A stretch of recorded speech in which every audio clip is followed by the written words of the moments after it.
close enough to chuck in. Okay. Are they good with us? Yeah, everybody's happy. Everybody's happy.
I need. RGB plug is plugged in.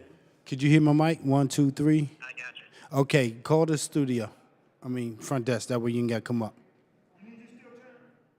What's that? Oh, no. We good. We good. I got it. Okay. Did they get it? Oh, you mean the media center? Yeah. Oh, hold on a second. You want me to call them? Yeah, if you could call them, it's just probably better to speak to them directly. So Got you it. get feedback from my end. Okay. Bye. You got it. By the way, that HR thing popped up fine. Yeah, you should see a member. I mean, a guy in a uniform, right? Exactly. It's Okay. perfect. Now, yeah, he see it downstairs. Yeah, we're good. Okay. Bye.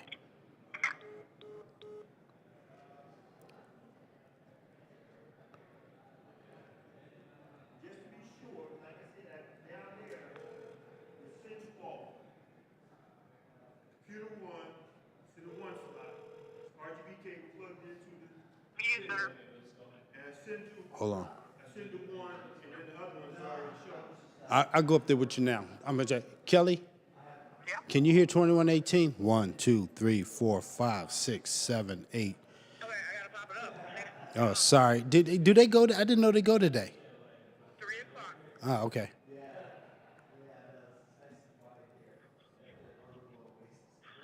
Did they have a hearing here earlier? Go ahead. 1, 2, 3, 4. I hear you. Okay, that's your guy's official check. Okay. I'm sorry, I hung up by accident. Bye.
Check 1, 2, 3.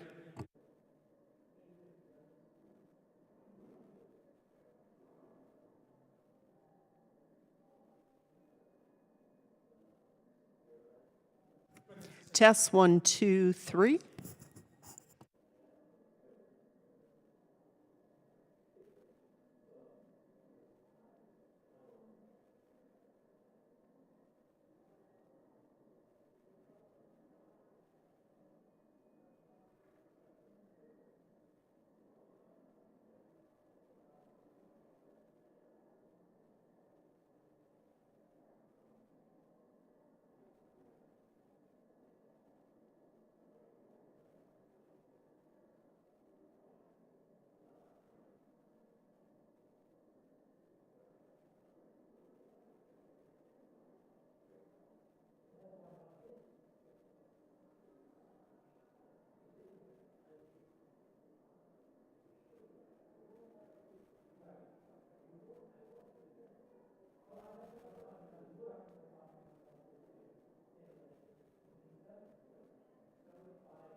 Okay,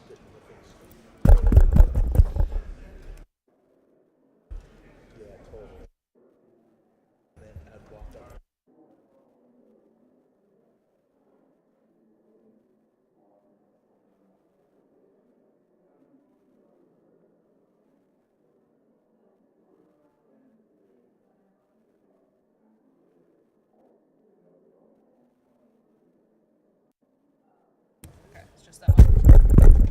Perfect.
There's a talk button.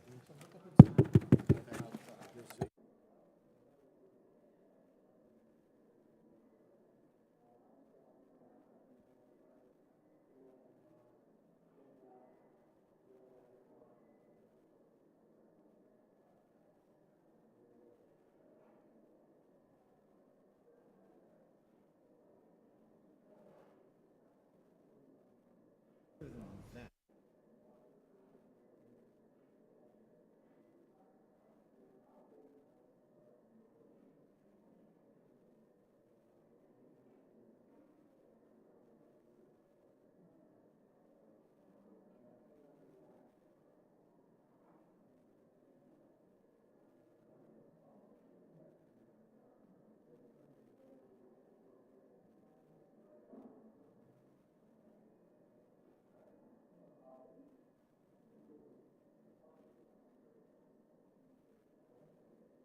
Good afternoon.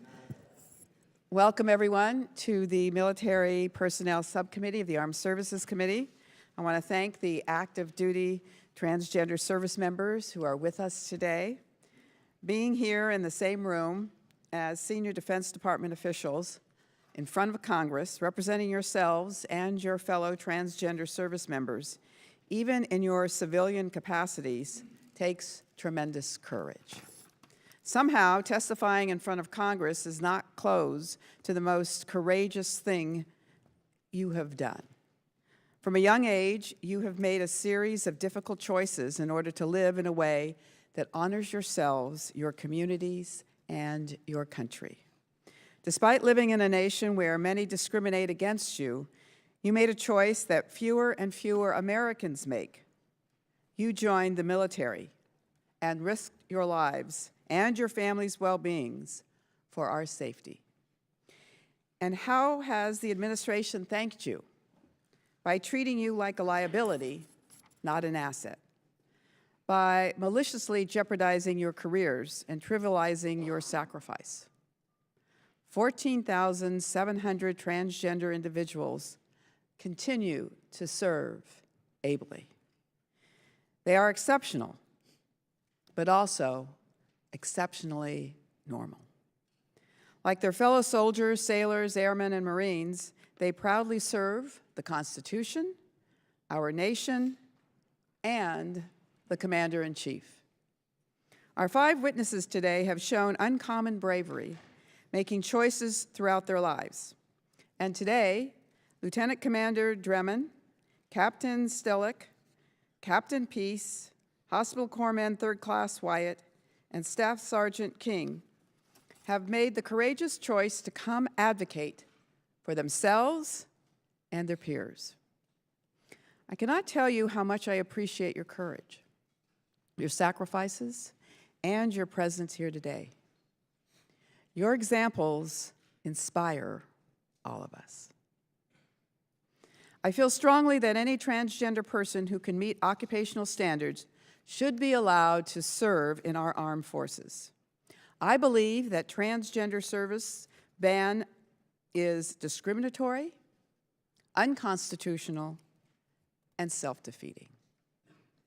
Open transgender service the last 2.5 years has been an unequivocal success. When asked by Congress, the 5 service chiefs indicated that open service has not caused unit readiness or cohesion problems. Let me repeat that. When the chiefs were asked this question, they made it clear that unit readiness and cohesion were not impacted by the service of transgender service members. Instead, discharging transgender service members would hamper unit readiness, robbing formations of needed security personnel, intelligence officers, and leaders without warning. Not allowing transgender service members to join the military would cost us recruits at a time so few Americans are willing to serve. Telling transgender service members they can serve but not fully express their identities would represent a return to the fraught paranoia of don't ask, don't tell. Transgender troops have the right to serve as their full selves and shouldn't have to live in fear of being found out. Our 5 witnesses and their peers deserve better than to have bias, misconception, and ignorance end or limit their careers. Let me tell you a little more about the 5 witnesses joining us today. They are subject matter experts who have lived open transgender service and best understand how it affects our unit readiness and cohesion. Lieutenant Commander Blake Dremen. I think we're going to see a photograph. There she is. There he is. Lieutenant Commander Blake Dremen has served in the Navy for over 15 years, since joining in 2003. He has been recognized for his exemplary service as the recipient of the USS Maine Logistics Excellence Award and the 2015 Vice Admiral Robert F. Batchelder Award. Thank you. Captain Olivia Stellick. Your picture in uniform.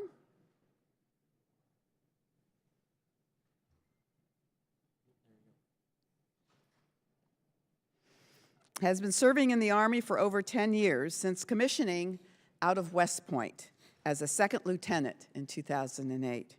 She served as an infantry officer and completed the Ranger course.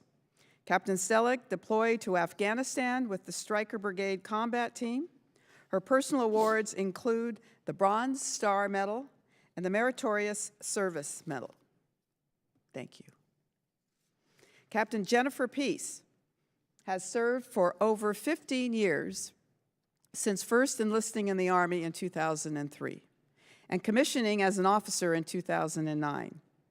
Through numerous combat deployments to Iraq and Afghanistan and positions of command, she has excelled as an intelligence officer.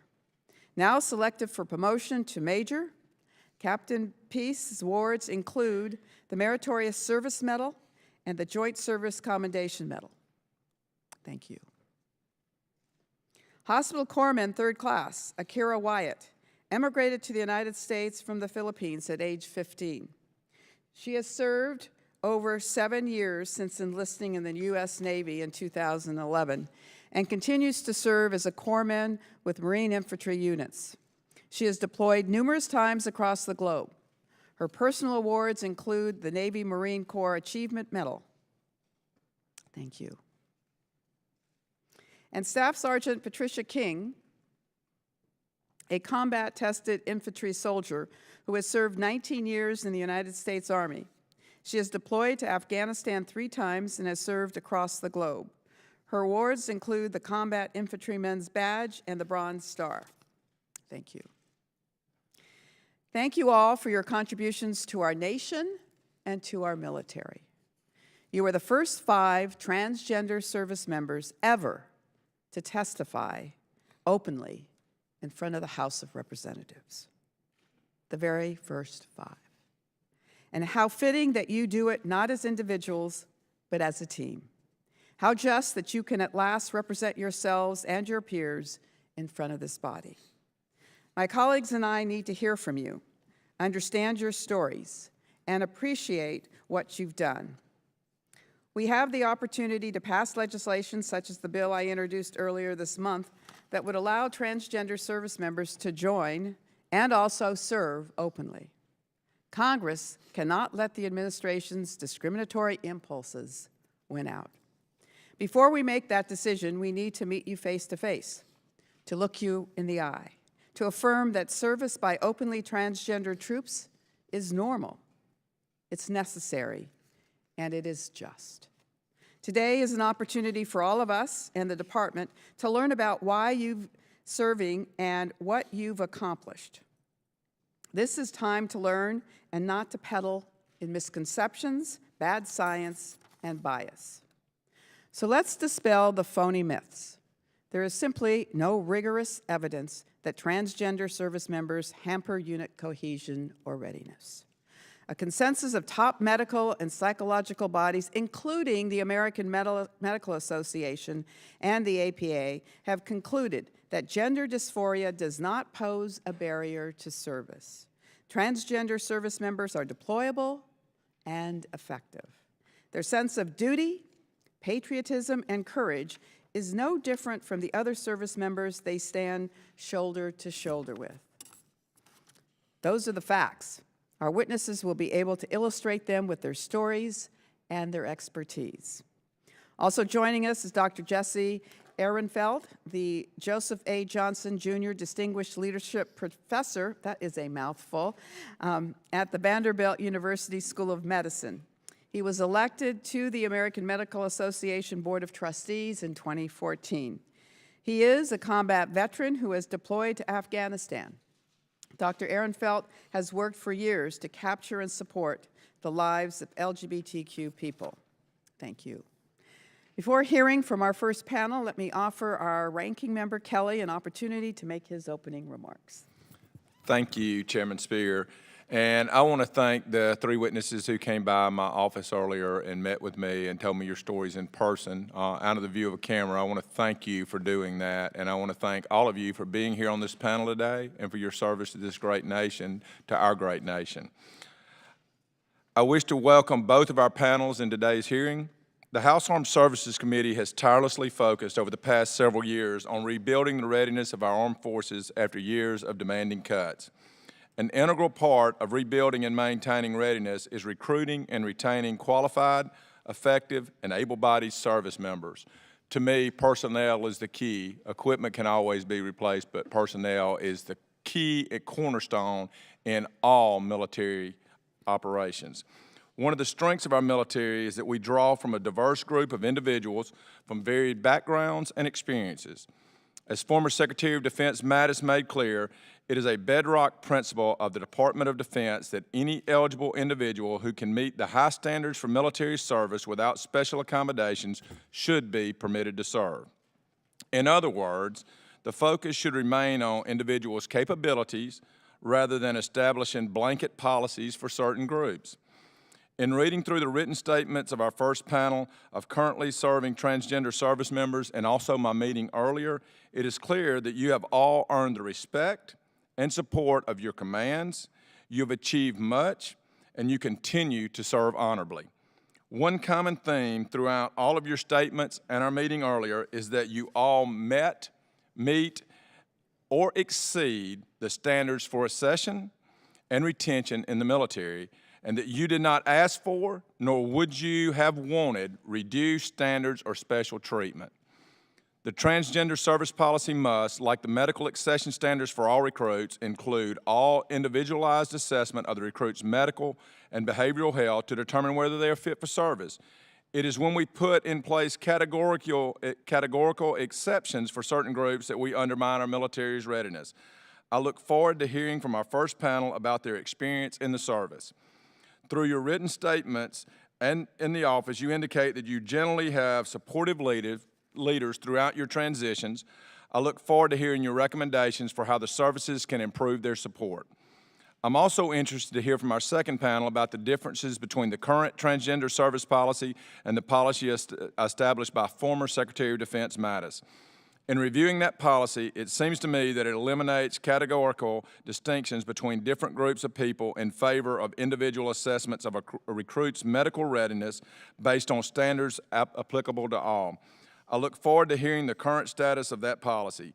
It is an unfortunate reality that not every person who desires to serve in our military meets the stringent medical and behavioral health standards needed to maintain a ready and resilient force.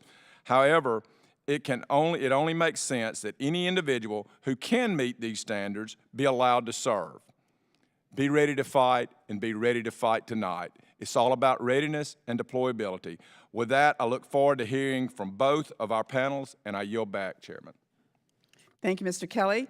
I ask unanimous consent to allow members not on the subcommittee to participate in today's hearing and be allowed to ask questions after all subcommittee members have been recognized.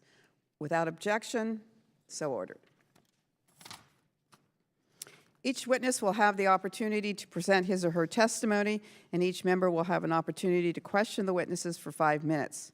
We respectfully ask the witnesses to summarize their testimony in 5 minutes or less. Your written comments and statements will be made part of the hearing record. With that, let us begin with Commander Dremen. You have your opening statement. Madam Chairwoman, Ranking Member Kelly, members of the committee, thank you for the opportunity to testify today about our experiences contributing to the readiness and lethality of our armed forces. I am Lieutenant Commander Blake Dremen, and I am currently assigned as a supply chain manager for the DoD's nuclear enterprise.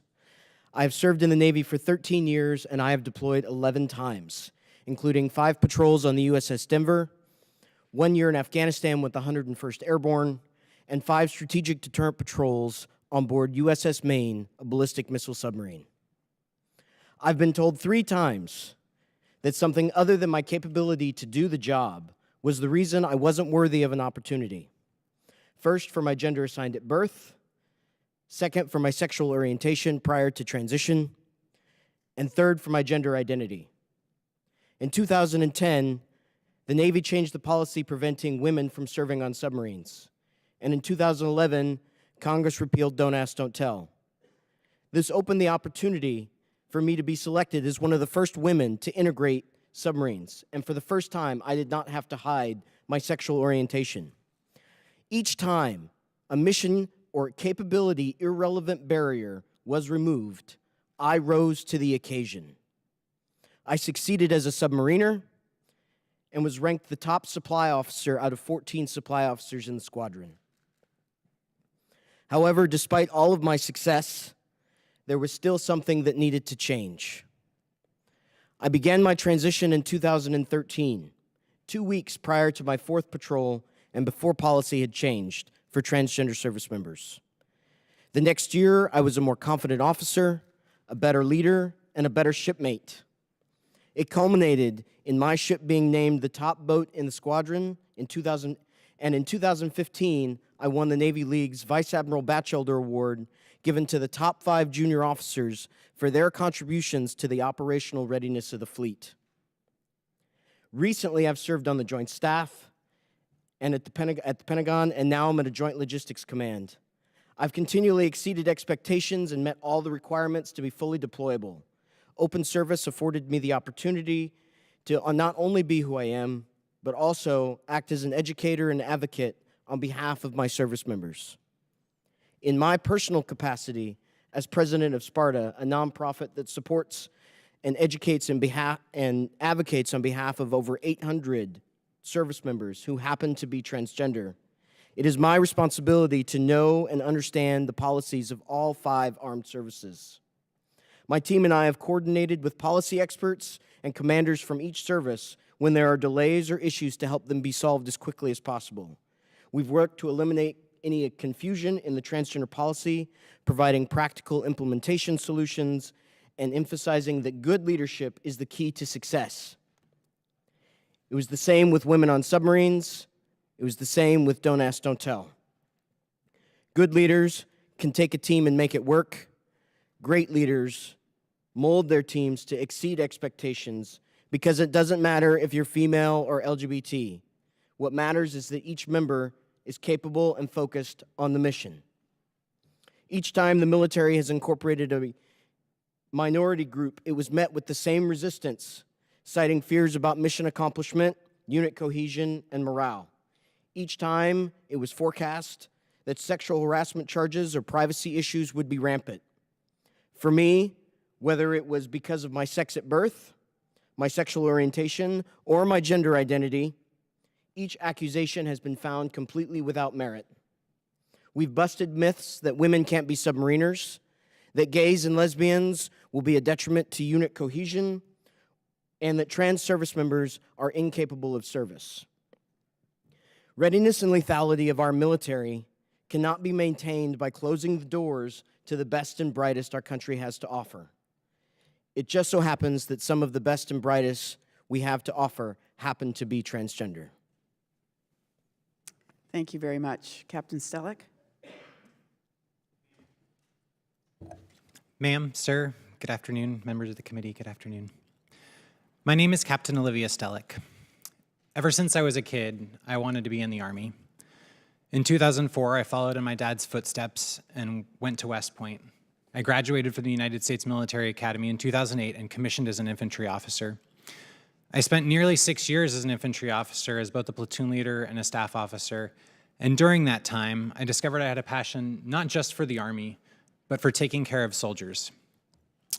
I decided to become an Army physical therapist because I believe that soldiers deserve medical providers who've walked in their shoes, who understand what their life is like, and who've lived it. I have. I've led the long ruck marches. I've spent the long nights out in the field in the rain and the cold. I've endured weekend training.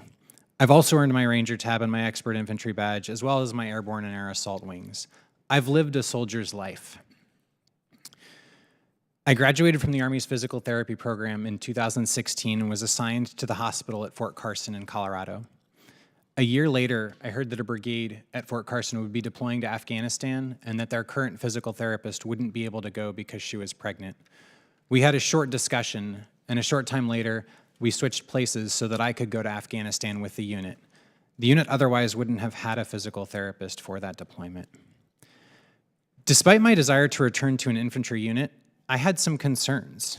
I had excelled as an infantry officer, earning top marks from my commanders, but I never quite fit in. In 2016, when the ban on transgender service was lifted, I took steps to change that and began my transition.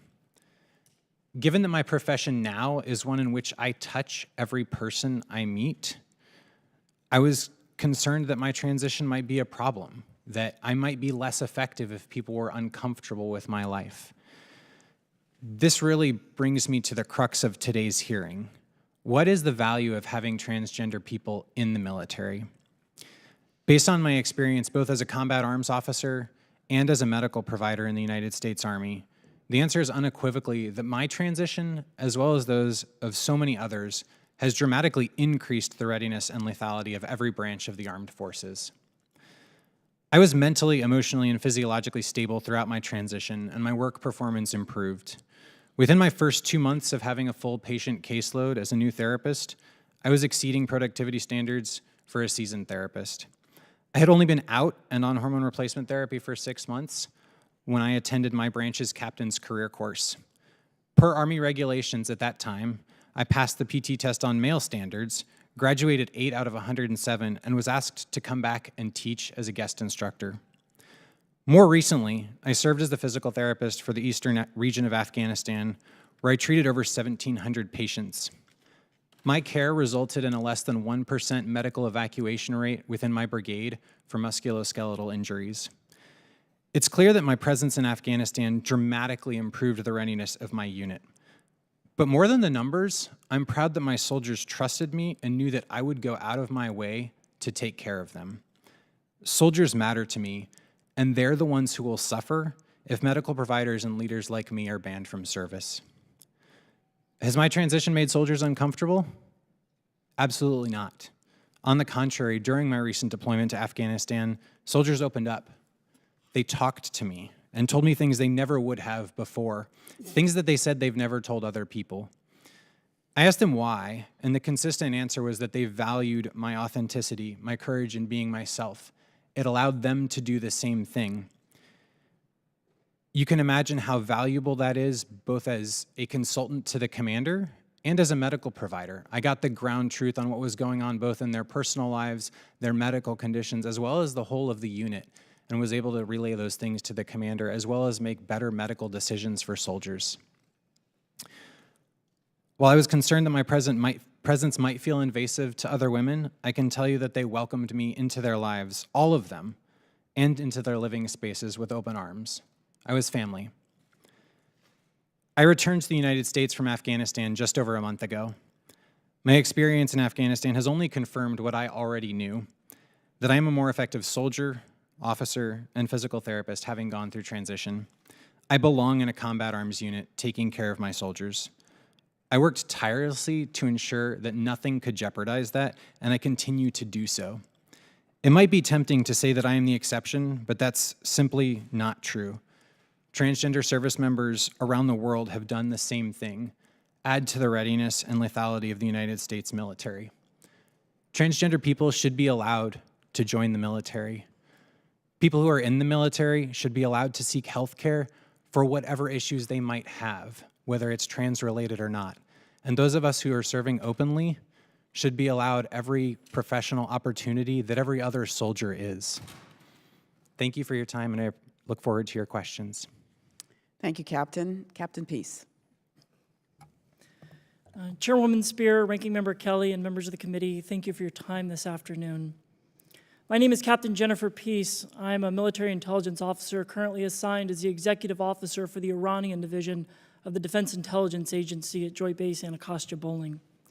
I've been in the military for 15 years, 5 of those as an enlisted service member, and almost 10 years as a commissioned officer after going through the officer candidate course in 2009. I was a non-commissioned officer of the year in 2008 at Fort Huachuca, Arizona, and I was the Distinguished Honor Graduate for the Military Intelligence Captain's Career Course. I've had a number of accolades throughout my career, but as Captain Stellick said, I don't consider myself to be an exception, but rather a prime example of what any other transgender service member could do. My most recent assignment was as a company commander, built upon years of experience to deployments to Baghdad, Iraq, Kandahar, Afghanistan, Malaysia, Japan, South Korea, and other locations across the world. When I took command of the headquarters company, 189th Infantry Brigade, my brigade commander was asked, "Is this a social experiment, making a transgender person a company commander?" My brigade commander, an infantry colonel, very clearly stated, "I do not experiment with command positions. They are too important."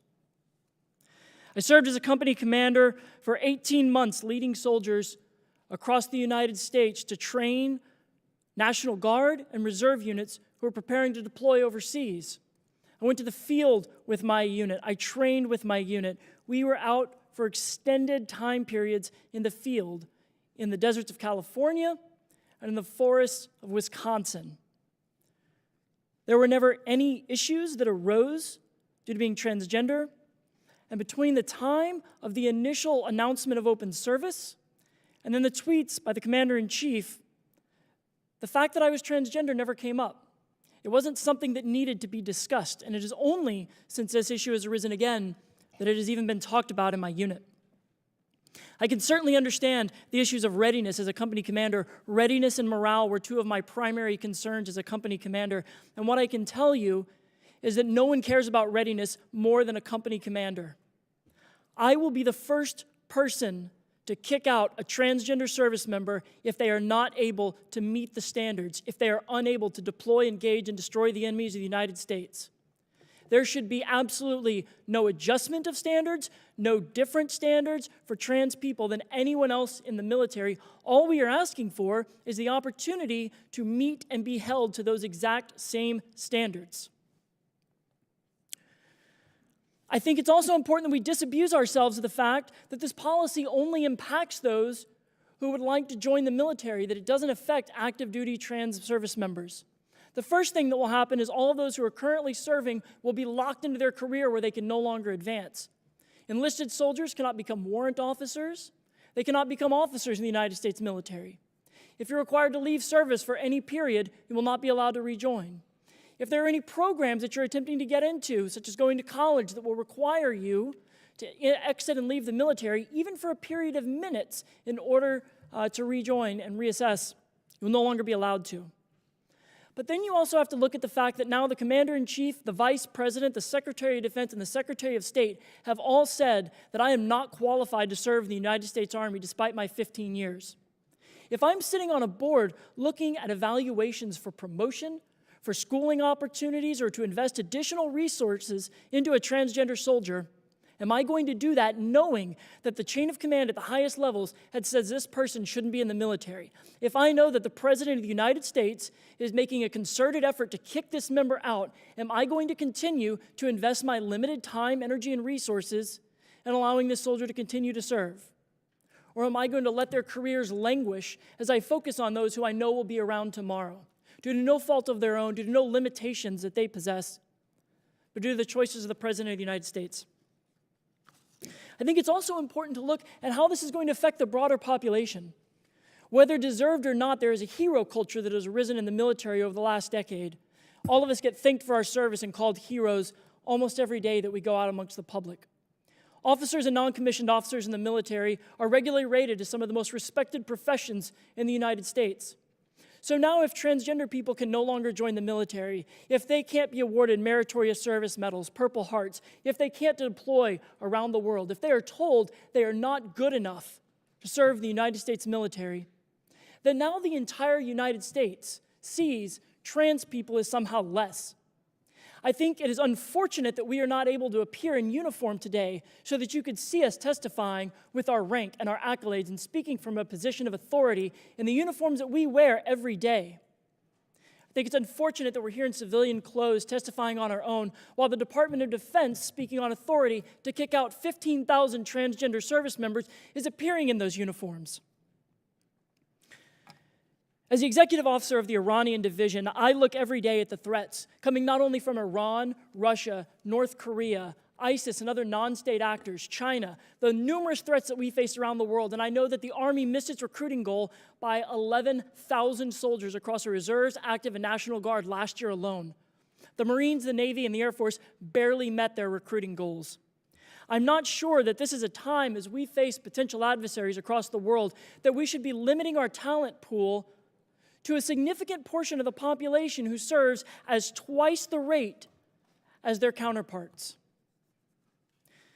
Thank you for your time this afternoon, and I look forward to your questions. Thank you, Captain. Staff Sergeant King.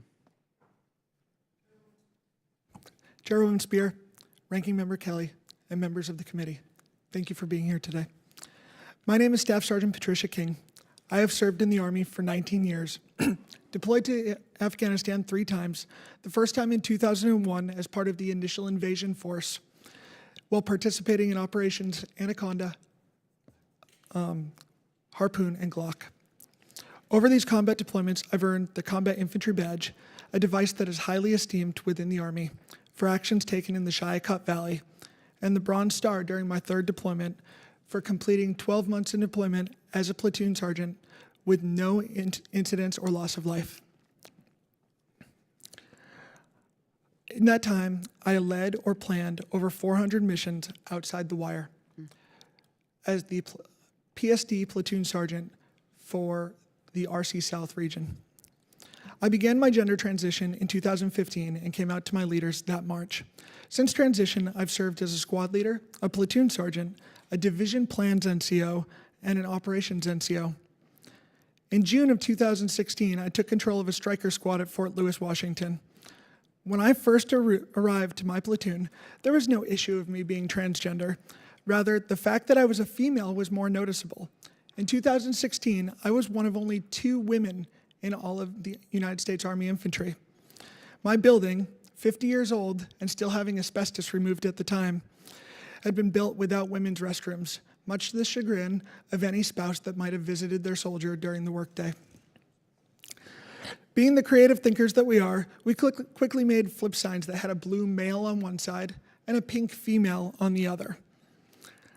Since I was the oneness was on me to flip the sign when I needed to use the restroom. That pink female sign kind of represented my first few weeks there.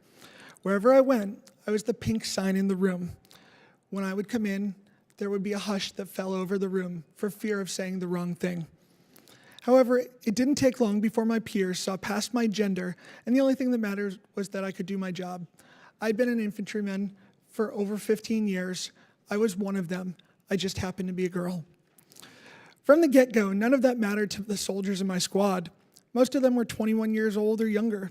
People in Generation Z simply aren't worried about trans very much. Much like their iPhones or Facebook, they grew up with trans people in their lives. They watch I Am Jazz. Their generation has trans prom queens from Missouri, Florida, and Wisconsin, just to name a few. Laverne Cox is a household name for Generation Z, much like we grew up with Laverne and Shirley. My squad quickly gave me the nickname Squad Mom. For us, this was a term of endearment. There'd never been a squad mom in the infantry before this. I was given an old striker. It happened to be one of the oldest in the Army and one of the worst maintained in our battalion when I received it. And a hodgepodge squad of soldiers, each with different backgrounds from around the world and around the country. But we quickly became a team.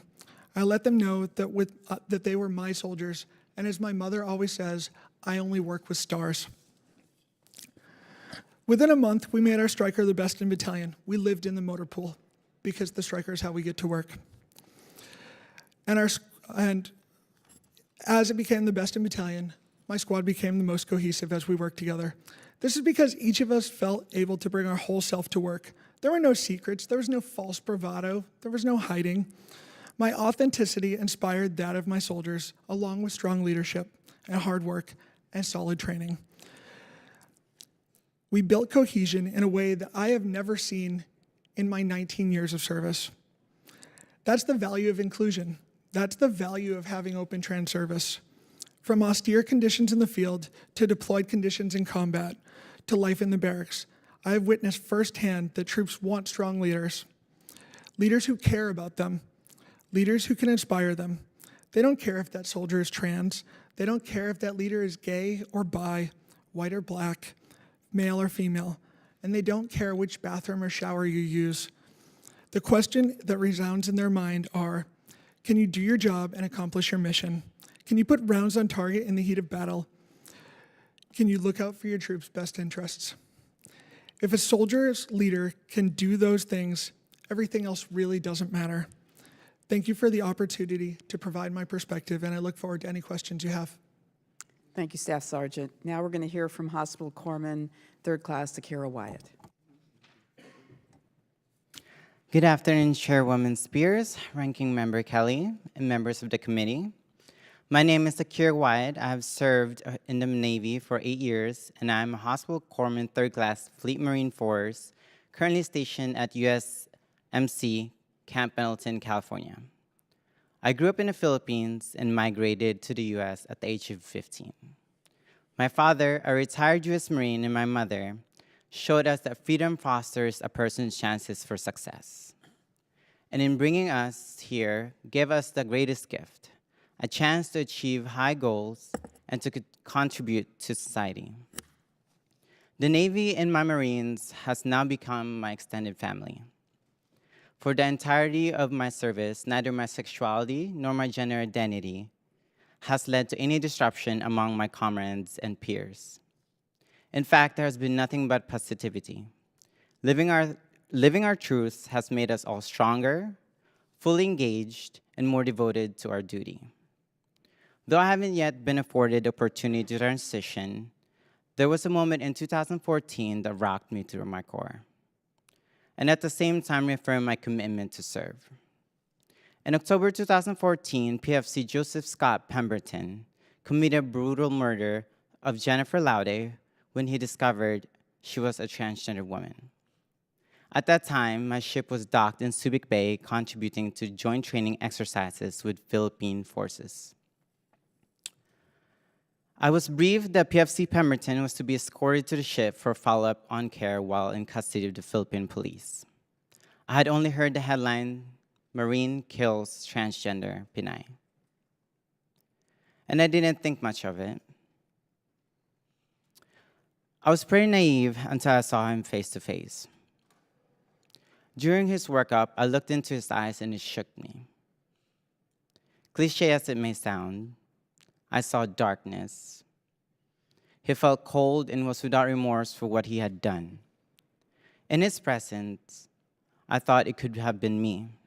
I felt the painful moments before Jennifer's death. Regardless, I had a mission to do as this Marine's corpsman. It doesn't matter who I am. I'm here to treat everyone with dignity, respect, and give them the medical care they need. My duty is to be my Marine's doc, and that is what I'll always do.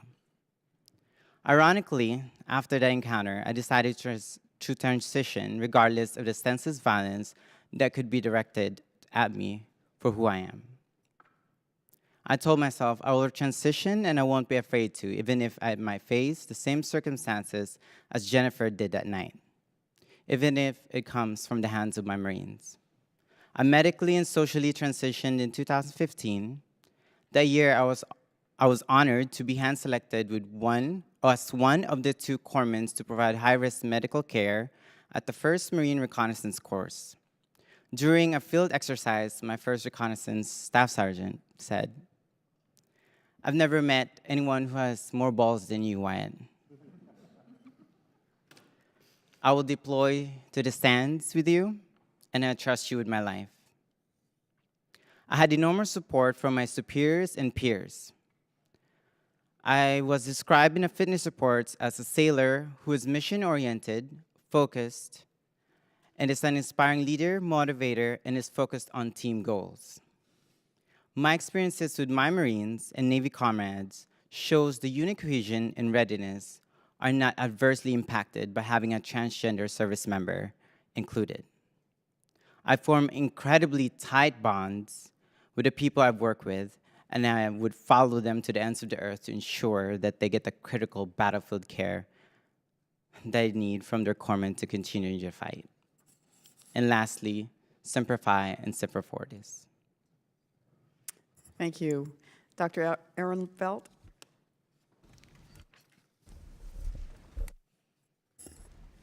I think I'm on. Very good.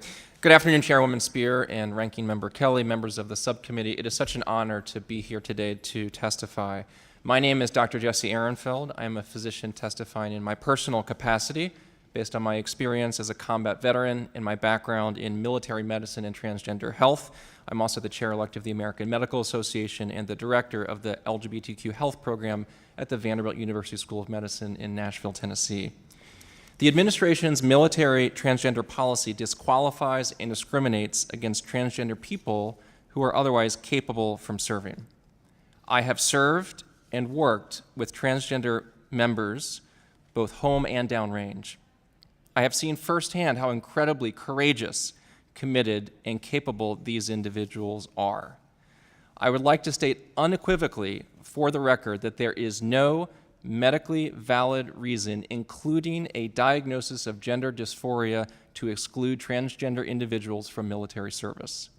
This is the position of most major medical organizations, including the American Medical Association and the American Psychiatric Association, all of whom disagree with the Department of Defense's rationale for a transgender ban. There is a global medical consensus about the efficacy of transgender healthcare based on a wide variety and body of peer-reviewed medical research on the effectiveness of transgender medical care. Because of the clear evidence that gender transition is effective in treating gender dysphoria and can improve the well-being of transgender individuals, most third-party payers, including Medicare, provide coverage for these services. A major report noted by Chairwoman Spear earlier by several retired military surgeons generals rejected the Department of Defense's rationale for exclusion, concluding that the Department of Defense's report is contradicted by ample evidence clearly demonstrating that transition-related care is effective, that transgender personnel diagnosed with gender dysphoria are deployable and medically fit. The Department of Defense's report's conclusions that transgender people are not fit to serve contradicts the medical and scientific consensus. Transgender individuals are fully capable of serving. There is nothing about being transgender that diminishes a person's ability to serve in the military. I know this because I have served in the military with transgender people, including in combat.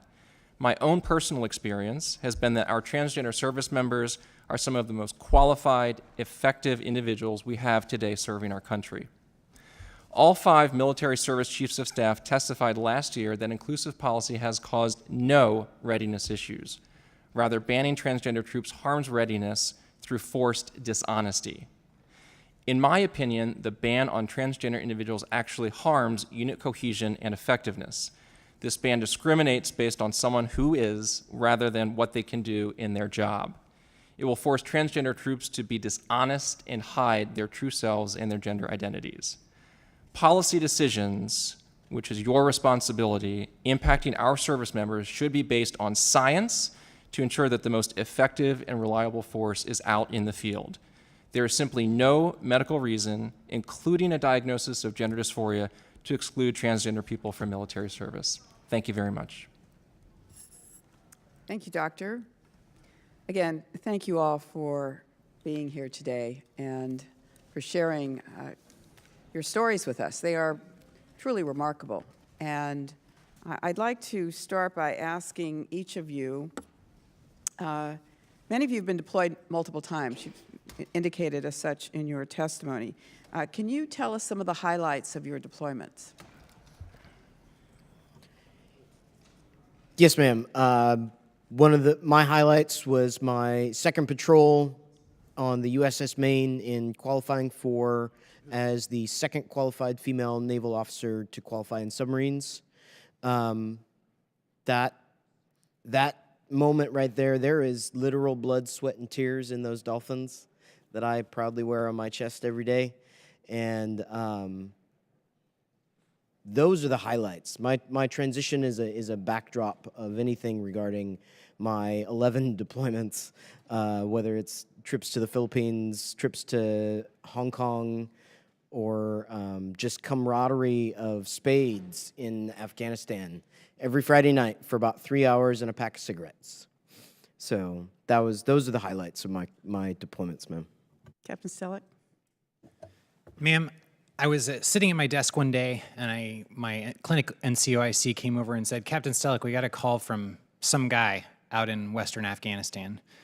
And so I went to answer the phone, and the first question I asked was, how do you even know who I am? Turns out it was a Ranger medic assigned to some Special Forces unit who had heard about me from his friends at a different Special Forces outpost that I had been invited to go take care of those folks. And he said, we heard great things about you, and we want you to come take care of us. I was kind of floored, right? Because I came to this deployment wondering how my transition would affect my relationships with soldiers and with command, and to have somebody who didn't know me, didn't know my unit, had never met me, and ostensibly knew that I was trans because he found out about me from folks that I had worked with, found my phone number and got a hold of me to say, can you please come take care of us? That was a pretty remarkable thing to me. And while I didn't end up going because it wasn't the most effective use of resources, there was another physical therapist going that way. It was pretty remarkable, and working with soldiers across that country in a deployed setting was absolutely amazing. Thank you. Captain Peace? Ma'am, so my first deployment to Iraq, I actually wasn't called upon to deploy. I'd been stationed at Fort Huachuca for a number of years and had not deployed yet, so I went to our operations and I said, how can I get to Iraq? And the only position that they had open at the time was I was an electronics maintainer, and this was for an instructor of the new intelligence systems, the Distributed Common Ground Station for the Army. And so I went to a school, I learned the system, and I deployed working directly for the Multinational Forces Iraq G2 out of the Perfume Palace, and spent many nights briefing both her and then updating slides for General Odinero at the time to ensure that they knew how the application of the system was working out in the field with the program manager. On my second deployment, I was stationed in the Arghandab River Valley, which is just northwest of the city of Kandahar. We'd had an IED cell that was emplacing Russian PMN mines, or small pressure-plated mines, or anti-personnel. They'd been modifying them with nails in order to get them to detonate with lower pressure. And we'd seen them appearing for weeks, and we eventually detained a few people. Myself and one of my soldiers, I was a lieutenant, stayed up for, it must have been 24 hours, working on translating some documents, going through some of the evidence that we had and some of the collection that we had requested.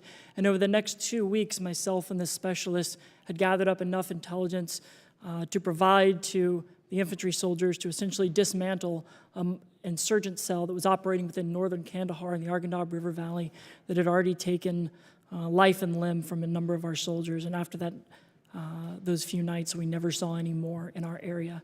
And I think as an intelligence officer, having that kind of impact on those who are out there every day is one of the greatest feelings you can have.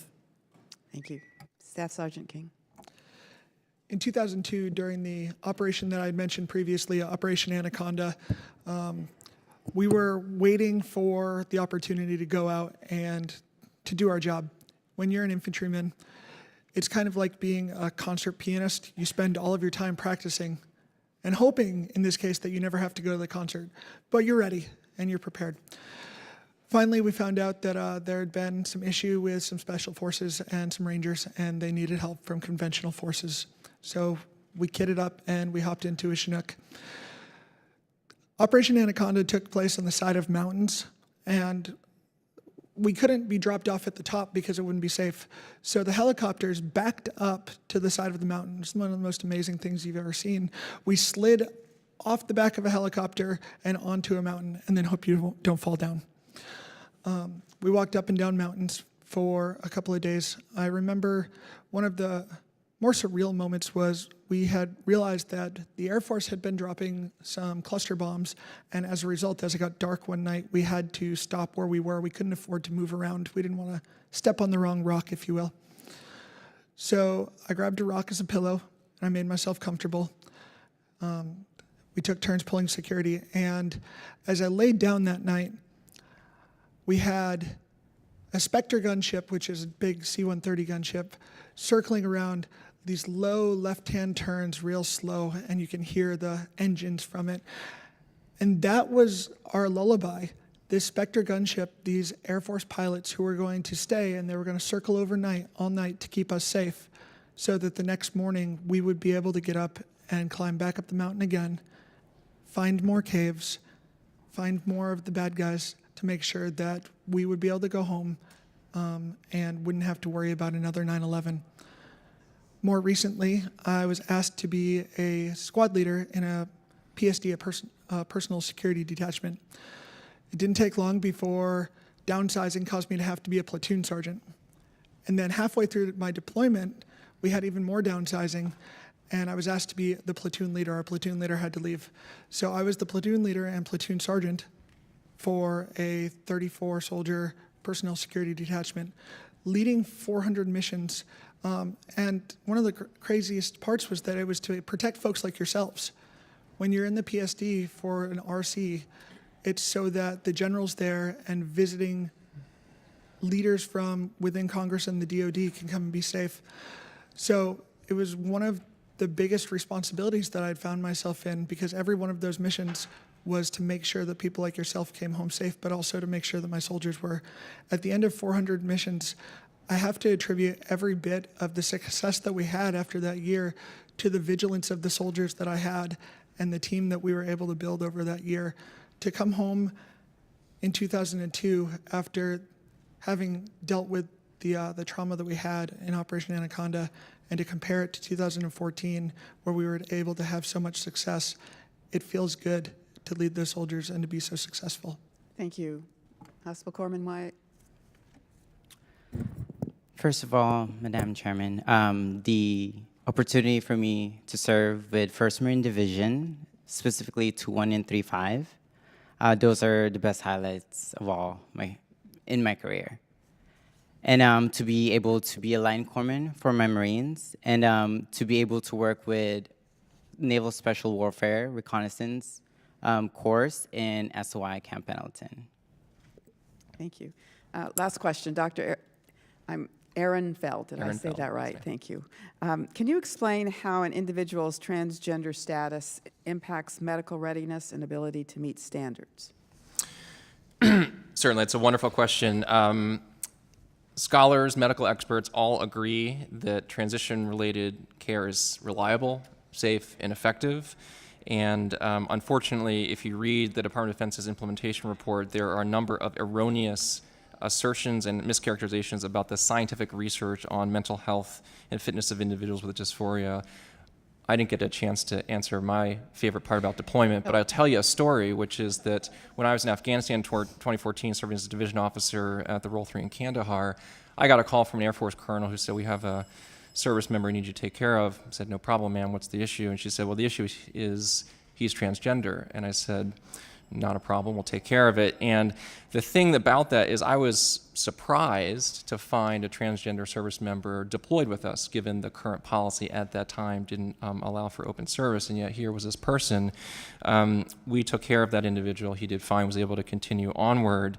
But what I'll say from that experience is that it's consistent with the department's own data that 40% of service members diagnosed with gender dysphoria deployed to the Middle East are able to serve and don't have any limitations because of their transgender identity.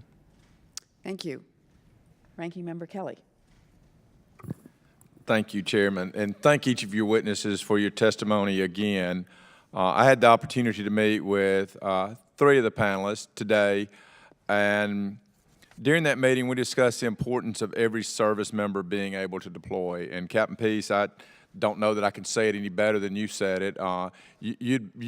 You want your folks to go down range, and when you gave your opening statement earlier, I don't know that I can say it any more succinct, so I thank you for that statement. And I know that you meant it from our earlier discussions, and I really appreciate that. I'm hoping that each of you can explain what impact your transition had on your deployability and what your expectations are for other soldiers who are doing the same. And we'll start with you, Lieutenant Commander. Yes, sir. So my non-deployability time during my transition was at 7 weeks over the course of 3 years. And that only includes 3 medical procedures, none of which happened during a training event, one of which happened in between patrols and before our pre-deployment training time on the submarine.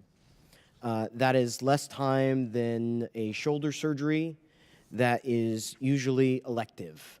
They can go on deployment with needing a soldier's shoulder surgery and get it when they come back.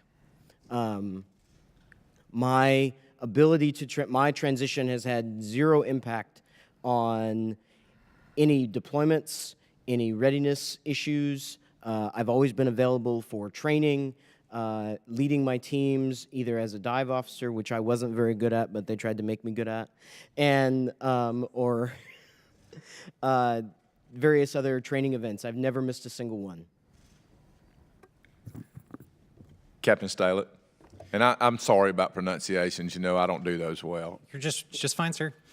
Sir, I can tell you that my transition has had absolutely no effect, not only on my ability to deploy, but also on my ability to get work done. When I had to go to therapy, for instance, as a matter of kind of routine course of care, I was able to rearrange my work schedule to still cover the same number of patients in a week. When I was required to go to an Army school, I managed to do the same thing and do that without having any effect on the timing of that school. And when came time for me to deploy, there were no issues there. I did all the legwork beforehand to make sure that that wouldn't be a problem, and actually sought out the deployment that I wouldn't necessarily have been part of. Captain Peace. So throughout my transition, which was really over a period of 3 years, and this isn't something that I normally speak about, but I think it's important, I had 4 medical procedures, and my total non-deployability time was right around 4.5 months. 2 months of that over the course of those 3 years was taken on personal leave.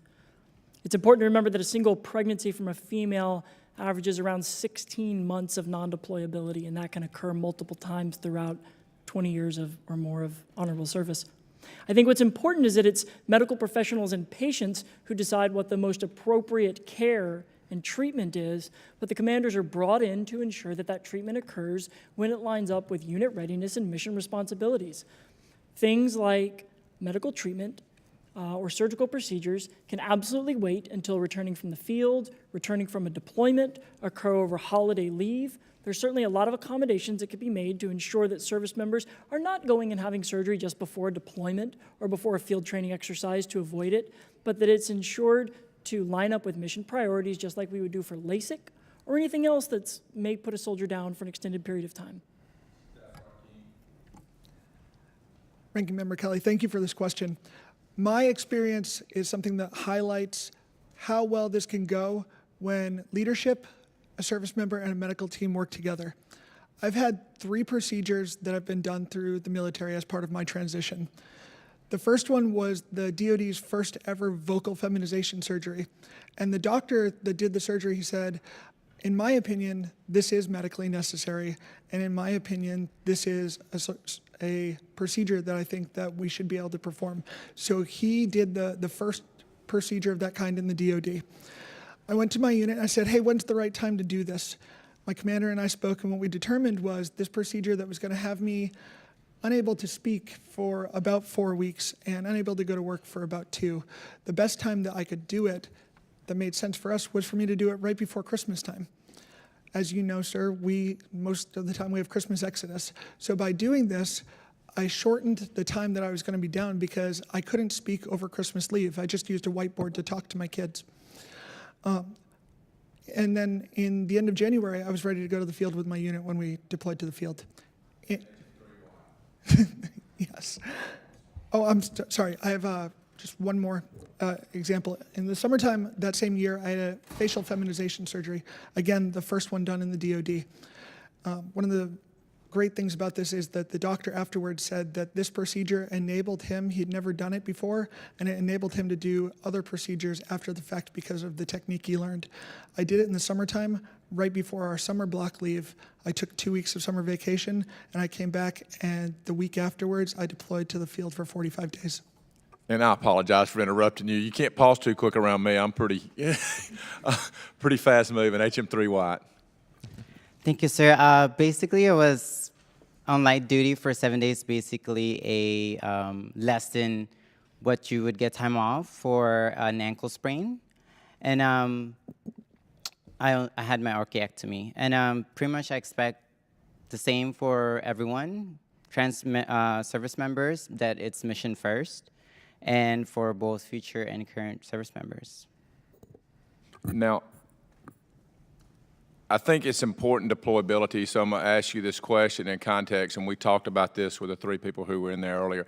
You know, I still take my PT test in front of my troops because it's important that they see that, that I either pass or fail. I did a 282 on my last APFT, but it's important to do that in front of soldiers. It's important to be ready. And so I want to ask you, do you agree or disagree?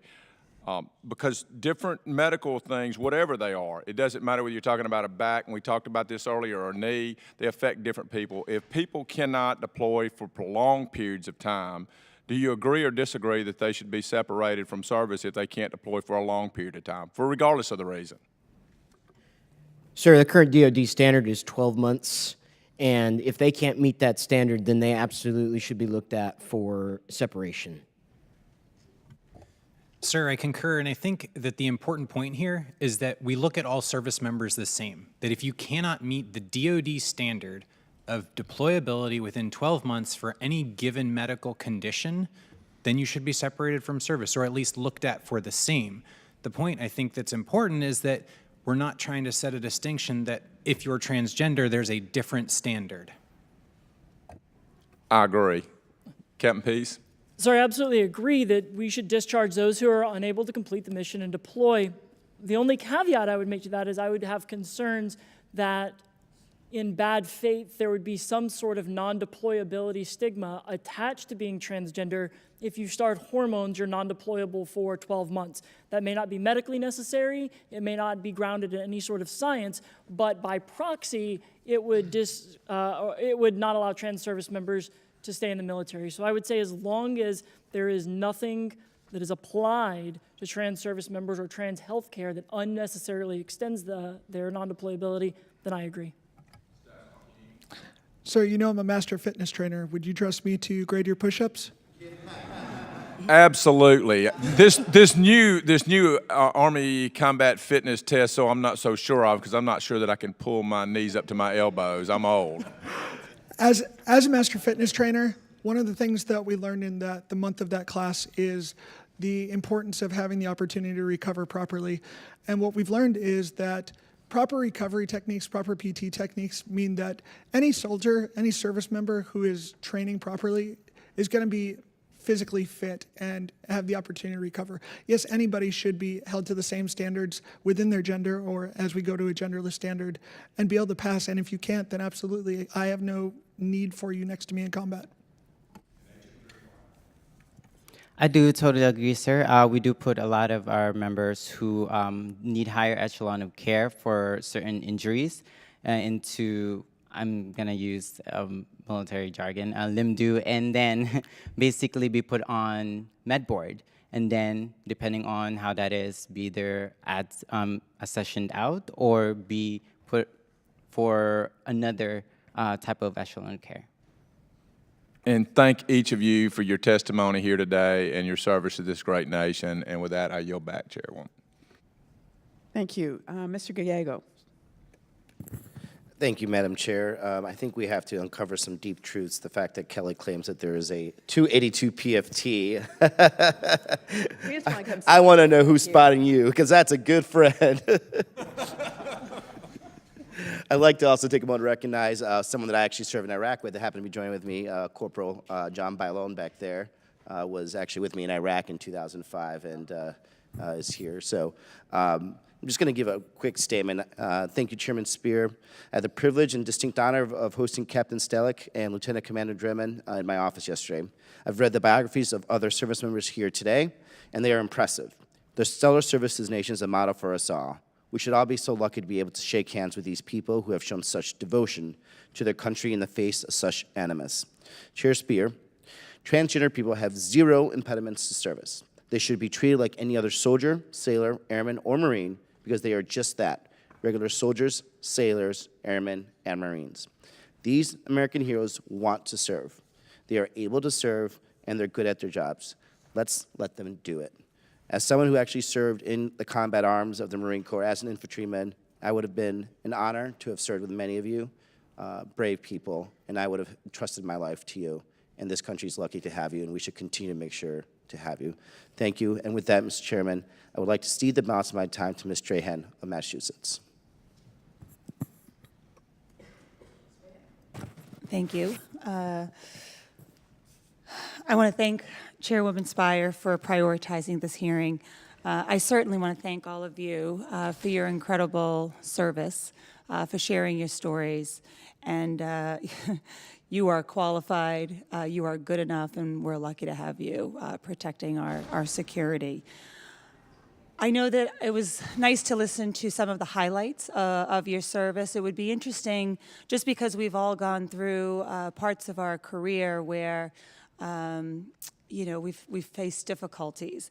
So I'd love for you to share with us maybe some of your more difficult times in the military. And in that moment, it would be nice to know, was it being transgender that held you back, or was it just a difficult time in the military?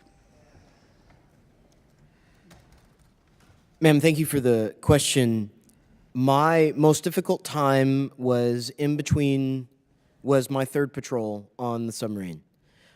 At the time, I have been deployed for 7 years straight, and in the middle of my third patrol on the submarine. And I was tired. I was struggling personally. I was struggling professionally. We were in the middle of 3 different inspections over the course of 70 days. I had lost personnel on my team, so I was the senior person within my food service division. I didn't have my senior guy that would normally take care of that a lot for me. It was a difficult time. It was also about the time that I decided that I needed to move forward with my transition. Being transgender was not the reason that I was struggling, but it definitely was a additive to the stress of being in the midst of 3 inspections, being underway, and deployed again for a long time, all of which I volunteered for. There was never a point in time where I didn't volunteer for any of my deployments, but you don't turn down those things. So that was the most difficult time. But leading that, my transition had no impact in my ability to continue to do the job, because we still came home with all our supplies and everybody got fed, and we weren't on peanut butter and jelly as we pulled in. So we did well, but that was definitely my most difficult time, and transition made it a lot easier going forward and reinvigorated my ability to continue to serve. Thanks. Ma'am, typically the Army just tells you where to go and what to do, right? But when I found out that this brigade was going to deploy to Afghanistan without a physical therapist, I had a decision to make. And because of my life in the current political environment, I felt like it was important to go actually talk to the unit leadership and ask them if they wanted me on the team, because things were a little bit different. That was probably one of the most challenging moments of my life, to walk down to this brigade command office and say, hey, here I am. I would love to go to Afghanistan with you to take care of your people, but there's some things about me that are different, and you have to ask for me. The Army didn't just send me to you, and they won't send me to you. I'm just up the street, and I'm willing to switch places with your current therapist so that I can go, but you have to say yes. You have to want me. And then after 10 years of the Army just telling me where to go, choosing to make that walk was difficult. And at the end of the day, the only question that they had was, wait, you want to come to Afghanistan with us? There. Thank you. I would say that the most difficult times in the military for me have been when there was a lack of policy. Once the Carter policy was in place, all of the issues went away until they started getting litigated again. The 2 lowest points in my career were both when there was no clear policy in place. The first one was when I was with the 7th Infantry Division as their intelligence planner. The Chief of Staff Fulbright colonel called me into his office and said, because he didn't know what to do with me and he wasn't sure what the right answer was, he didn't want me in the male bathroom and he didn't want me in the female bathroom, so he instructed me to walk a block or two down the road where there was construction and I was allowed to use the porta potties out there for the construction workers for a period of months while, as a division intelligence officer, I felt like that was not taking care of your soldiers. Second was when I was on leave, I was actually enjoying a little bit of a vacation when I woke up to the tweets from the President of the United States. And I think it was in that moment that I, for the first time, really questioned, why am I still waking up and putting on this uniform when time and time again I am told that I'm not able to serve? Why should I wait around to deploy and risk my life again when the people that I am serving do not even want me here? Ma'am. Thank you. Ma'am, the most challenging day in my Army career goes back to that same time during Operation Anaconda. Carrying a soldier, looking for a helicopter that could land on the side of a mountain, and hoping that we got that soldier there in time. It wasn't a soldier from my unit, it was a soldier from a sister unit that had been serving with us. Getting that soldier there and wondering if we were going to have enough time, and finding out that ultimately we didn't have enough time. If I had the opportunity to give back the CIB that I earned during that deployment, to have that soldier back, I would every single time. Thank you.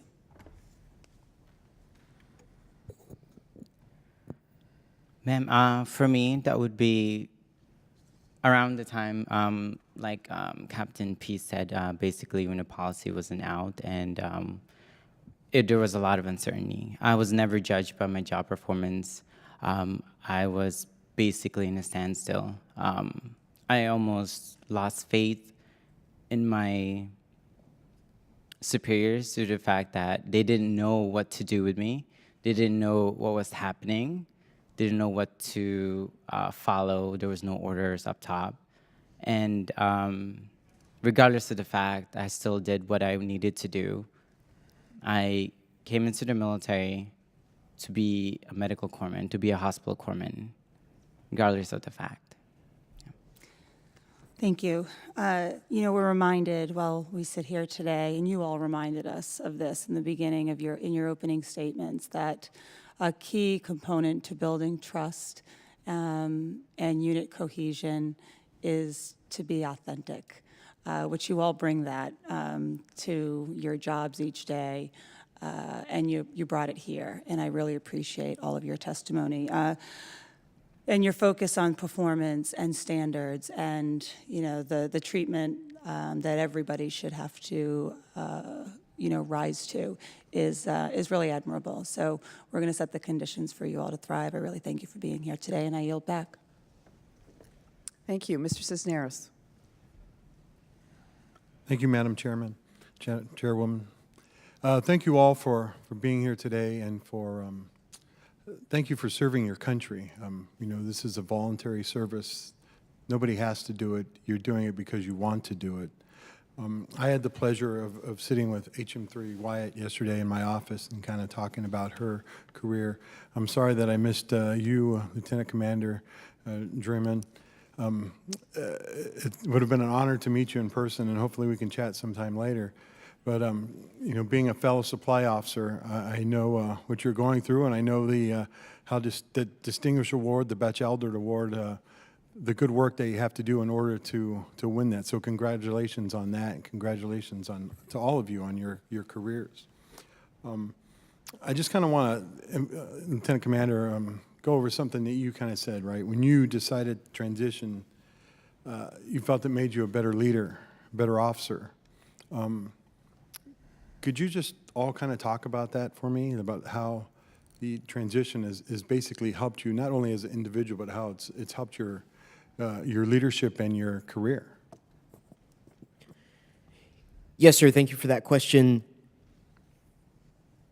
The reason that my transition made me a better leader, a better officer, is that I was no longer compartmentalizing parts of my life. I was no longer Blake at home and something else at work. And with bringing your whole self to work, as we require as someone in the military, because the military is not just a job, it is your life. And compartmentalizing that part of your life leaves a piece of you not able to contribute to the mission. And our mission requires all of you. And once I started my transition, having one less thing to worry about, I was able to be better at speaking up during meetings. I was a better leader on the watch floor, in the control room on the submarine, a better trainer with my junior officers as I was training the new junior officers that showed up to the submarine. Yeah, they let the CHOP train the junior nukes how to operate a periscope. So those are the things that you suddenly have the confidence to do because all of you is there. And there is nothing that I can say that would make me want to go back to being a person who would sit in the back of the room and wait to be called on rather than stepping up and being a leader in the room. And I think I can point to my transition starting that. The time period of my award for the Batch Elder was November of 2013 to November of 2014, which coincides with starting my transition. Sir, you asked how my transition has benefited my career, and I think actually that question remains to be seen. I'm here today defending my ability, or hopefully my privilege, to remain in uniform and take care of soldiers. So it's possible that my decision to transition has dramatically affected my career for the negative, and that I won't be allowed to stay in the military, or that I won't be allowed further professional opportunities. So I think that's really how it's affected my career, is that we don't know yet. That's why we're here. I think, on the other hand, my transition has made me a much better physical therapist, and it's made me a much better officer. One of my friends once told me, she wrote a book and put this quote in it, that people crave authenticity. We respond to those people who you can tell are being genuine. And I can tell you without question that that has been the overwhelming experience of my transition, is that friends, family, strangers, patients all come up to me and spill all of the things in their life because somehow me being me saying to the world, here's who I am, take me as I am, allows them to do the same, allows them to the freedom to say, things aren't okay in my life, but you look like you're doing okay and you were willing to tell the truth, so I'm gonna tell the truth too. I think that makes for a healthier population of soldiers, sailors, airmen, and Marines. It makes for a healthier command climate.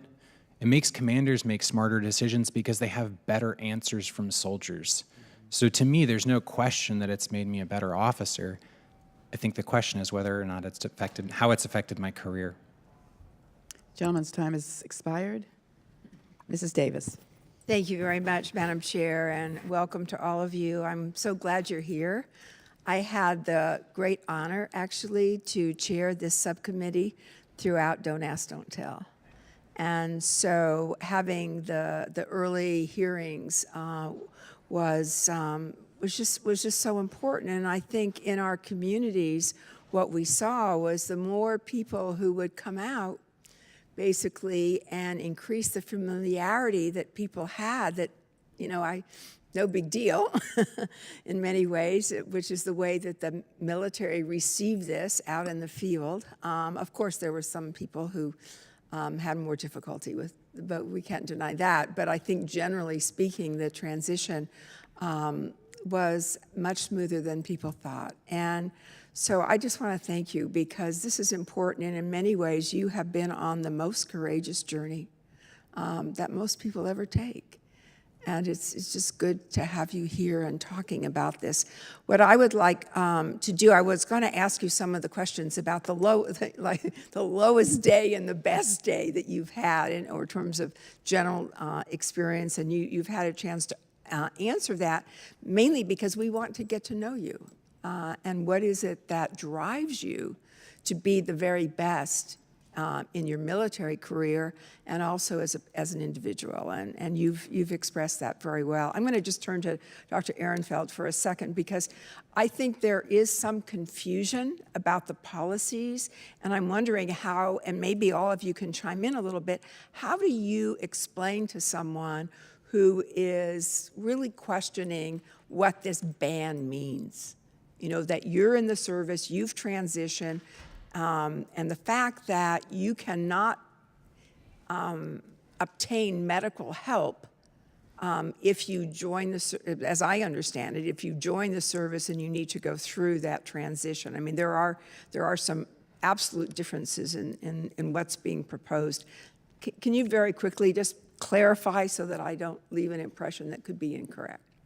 Appreciate the opportunity, ma'am. Thank you so much. The 2016 policy allows transgender people to openly serve and get the same medical care as everyone else, which is something that is deeply important to me as a physician. The 2018 policy does just the opposite. Under the 2016 policy, individuals can transition gender before or during service if medically necessary and continue to serve. Under the 2018 policy, they simply cannot. One thing that's really important is that I think a hallmark and a really important part of the 2016 policy is that it treats everyone the same. And what you've heard from the panel today is that there is no notion that anyone believes that it's appropriate to reduce the standards for what people should be able to do. And I would actually argue that the department's overall approach has been relatively conservative in the first 2 years of understanding what open service looks like. One quick example of that is that beginning a course of hormone therapy should not, from a medical standpoint, require any extended limitations or inability to deploy. The services have been using a 1-year standard. Now, the author of the endocrine guidelines, which the military has been using, actually has stated that a 90-day window is probably sufficient. Mm-hmm. Okay, thank you very much. What do you think people are most worried about? You know, the three big concerns I've always heard are cost, readiness, and morale on units. We've addressed a few of those. A report today came out about cost, whereas over the last 3 years, the entire cost of transgender healthcare in the military has been around $8 million, while over the same time period, we've spent over $1 billion on the military band, and we spent over $240 million on erectile dysfunction medications. So I think that all of those things, the readiness, the cost, the morale issues that we've heard from Don't Ask, Don't Tell, all the way through the trans ban, I feel as if all of those are red herrings for a policy that is based in bigotry, that is based in denying a group that people are uncomfortable with at the policy level, at the administrative level of government, but not within the military.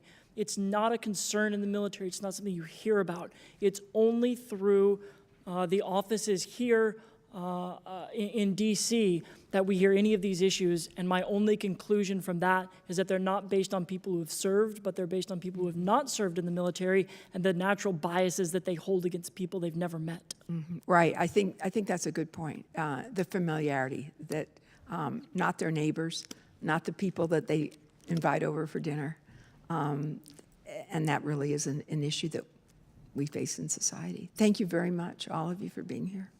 Appreciate it. Thank you, Ms. Escobar. Madam Chair, thank you so much for bringing this hearing up and allowing us to participate. And to everyone on the panel, thank you so much for being here to share your expertise. But especially to those of you in service, thank you for your incredible dedication.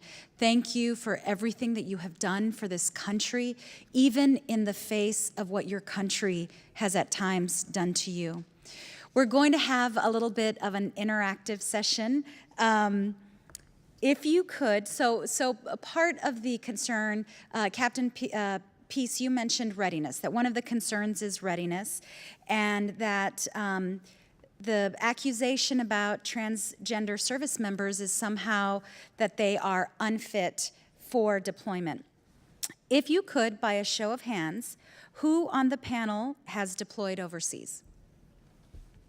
Okay, and again, show of hands, who is currently eligible for worldwide deployment? Okay, And then one last interactive question, very plainly put, who here, please raise your hand, believes that this is government-sanctioned discrimination?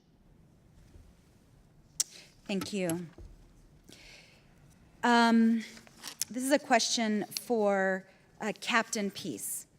Captain Peace, you began in enlisted service and you're now an intelligence officer, is that correct? Yes, ma'am. Okay.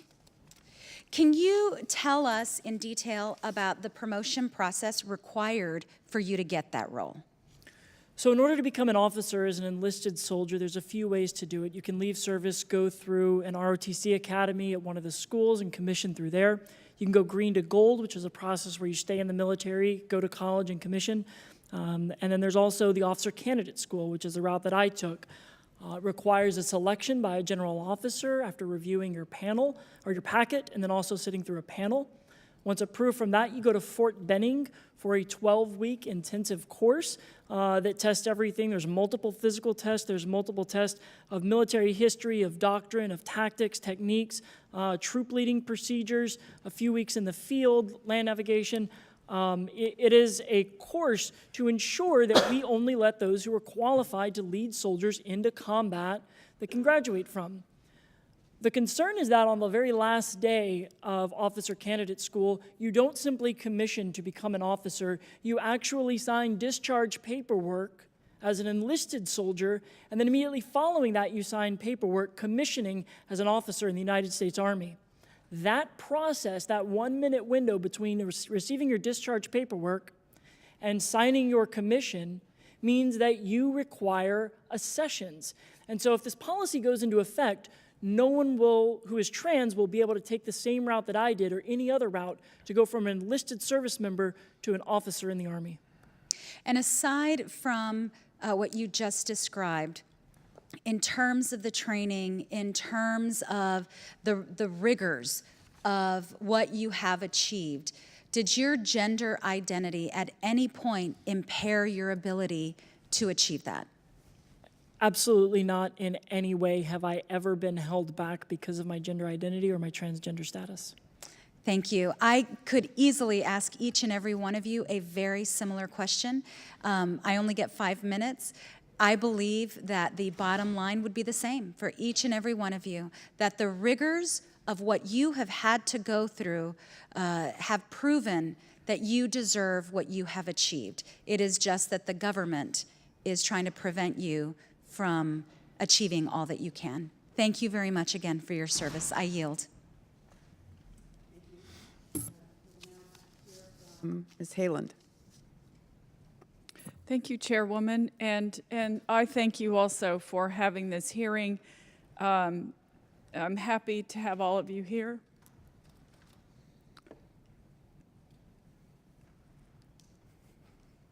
I just first wanted to say to all of you that I'm so grateful for your service to our country. My dad was a 30-year career Marine, and my mom was a Navy veteran. I traveled a lot as a kid because of my dad's career, and at one point, you know, when it was probably 10 years ago or something, I asked my mom, was she disappointed that none of us, there's 4 of us, was she disappointed that none of us joined the service? And she said, no, you served your time.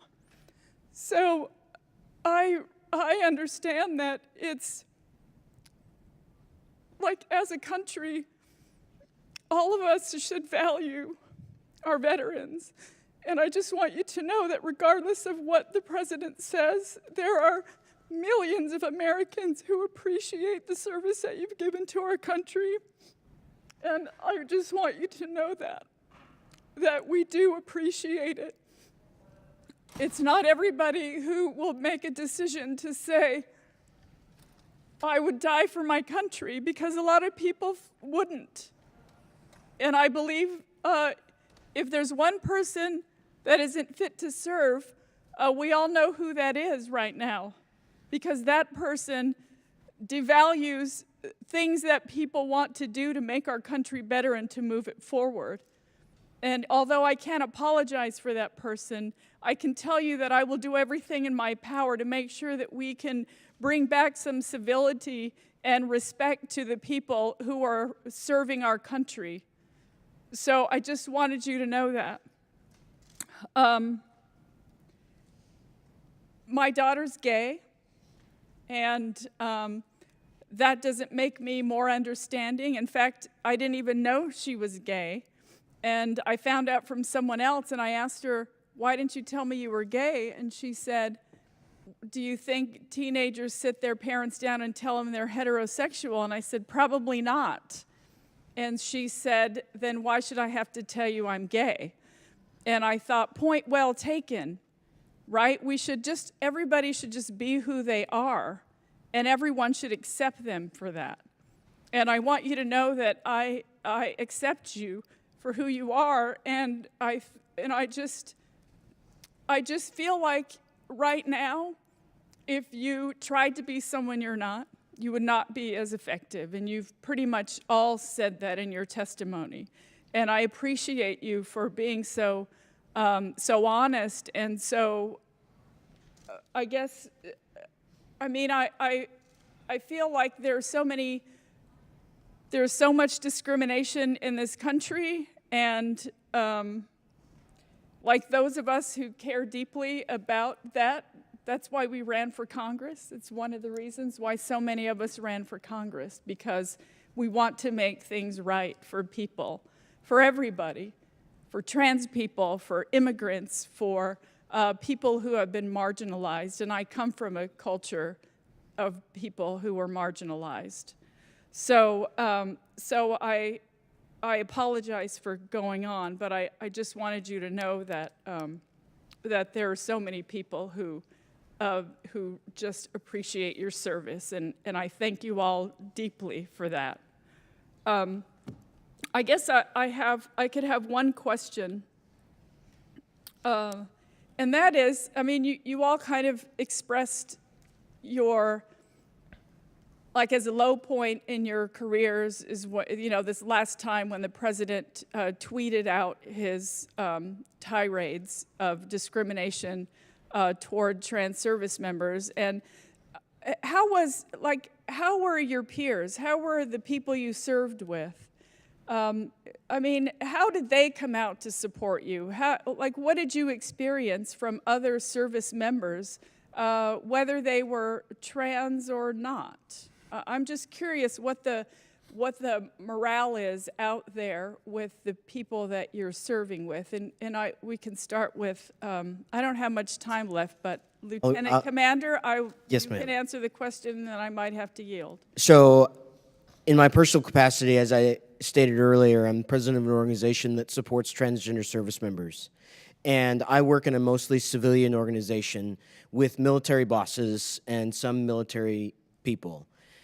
And the day that happened, they knew that my leadership with my service members was needed for that day. And they sent me home to make sure that I was able to corral my service members, make sure that they were okay, and take care of our transgender service members to ensure that the information, that we calmed them down and sent them right back to work, because that was what we were called to do that day. Thank you, Lieutenant Commander. Finally, Mr. Brown. Well, first of all, thank you, Madam Chair, for allowing me to participate in today's hearing. I want to begin by thanking Lieutenant Commander Dremen for inviting me last year to be a speaker at the 7th Annual LGBT Pride Day at the Pentagon, and it meant a lot to me. I want to thank each and every one of you for your service and for your willingness to testify before this committee. You know, when President Truman signed the executive order desegregating the armed forces, he said, whereas it is essential that there be maintained in the armed services of the United States the highest standards of democracy, with equality of treatment and opportunity for all those who serve in our country's defense. And then 60 years later, in 2008, Secretary of Defense Robert Gates, while he was speaking at the anniversary of the signing of that executive order, he said, no aspect of Black Americans' quest for justice and equality under the law has been nobler than what has been called the fight for the right to fight. You are now engaged, and we are with you, in a very noble fight for the right for all Americans to fight. So I thank you very much. Look, I spent 30 years in uniform, 5 on active duty, another 25 in the reserves, a year in Iraq. I served with the most patriotic men and women from all 4 corners of this country, straight and gay, Black and white, all faiths, all races, all 4 corners of this country. We knew each other. And as you testified today and shared your experience, all we cared about is whether you could do the job. That's all we cared about. And it's my experience in the military, just like yours, that leads me to confidently conclude that there should be absolutely no ban, no differentiation, no discrimination against transgender persons who want to serve in the United States military. And again, I want to thank the chair for allowing me to participate. Here's my question.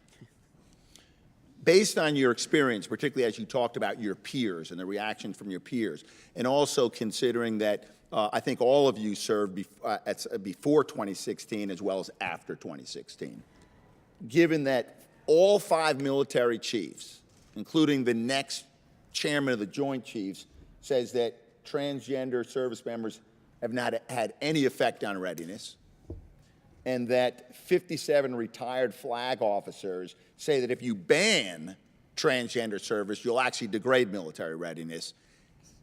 Can you describe what the impact would be on a policy as proposed, this 2018 policy proposed, where you have transgender service members who are serving but are prohibited from transitioning? What kind of impact does that have on morale and readiness and unit cohesion?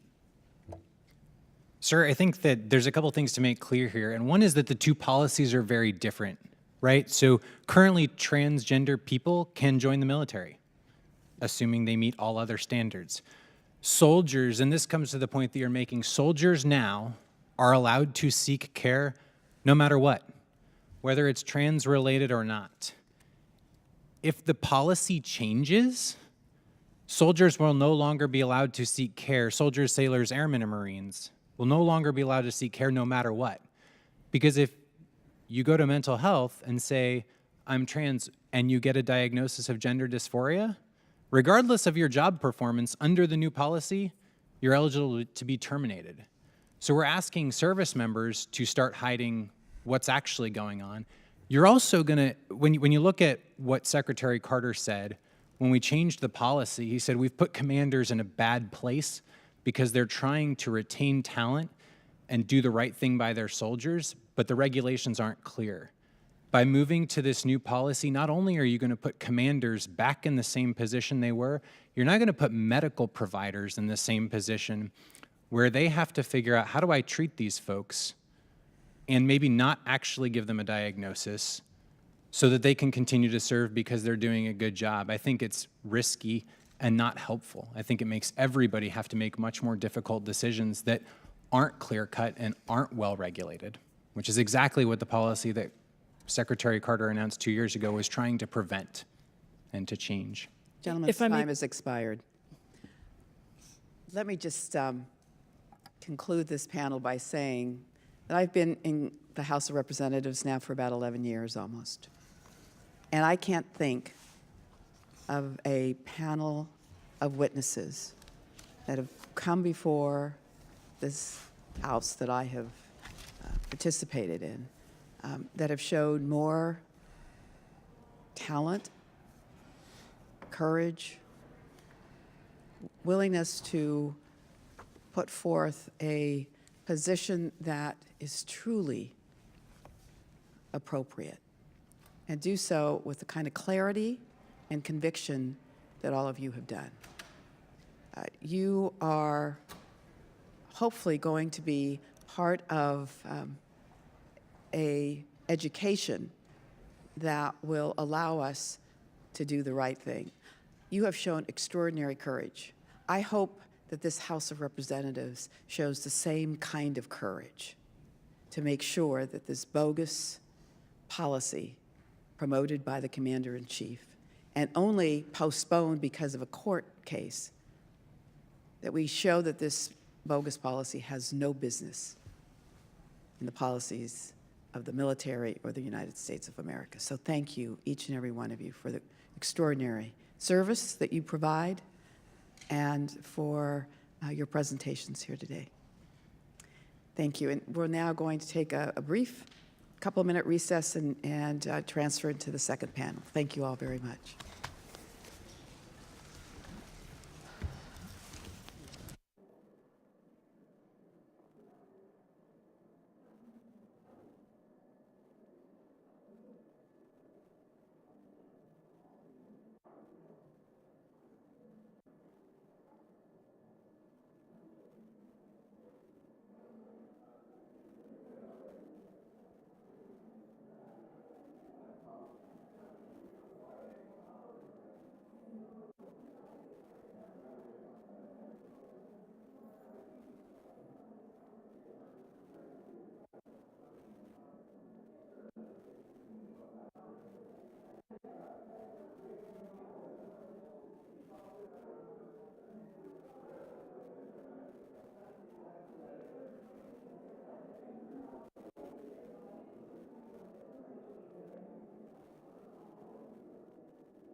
We're going to resume our hearing.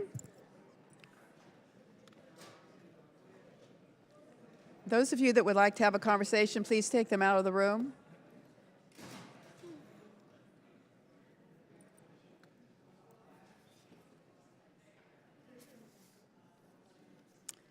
I'd like to welcome our second witness panel.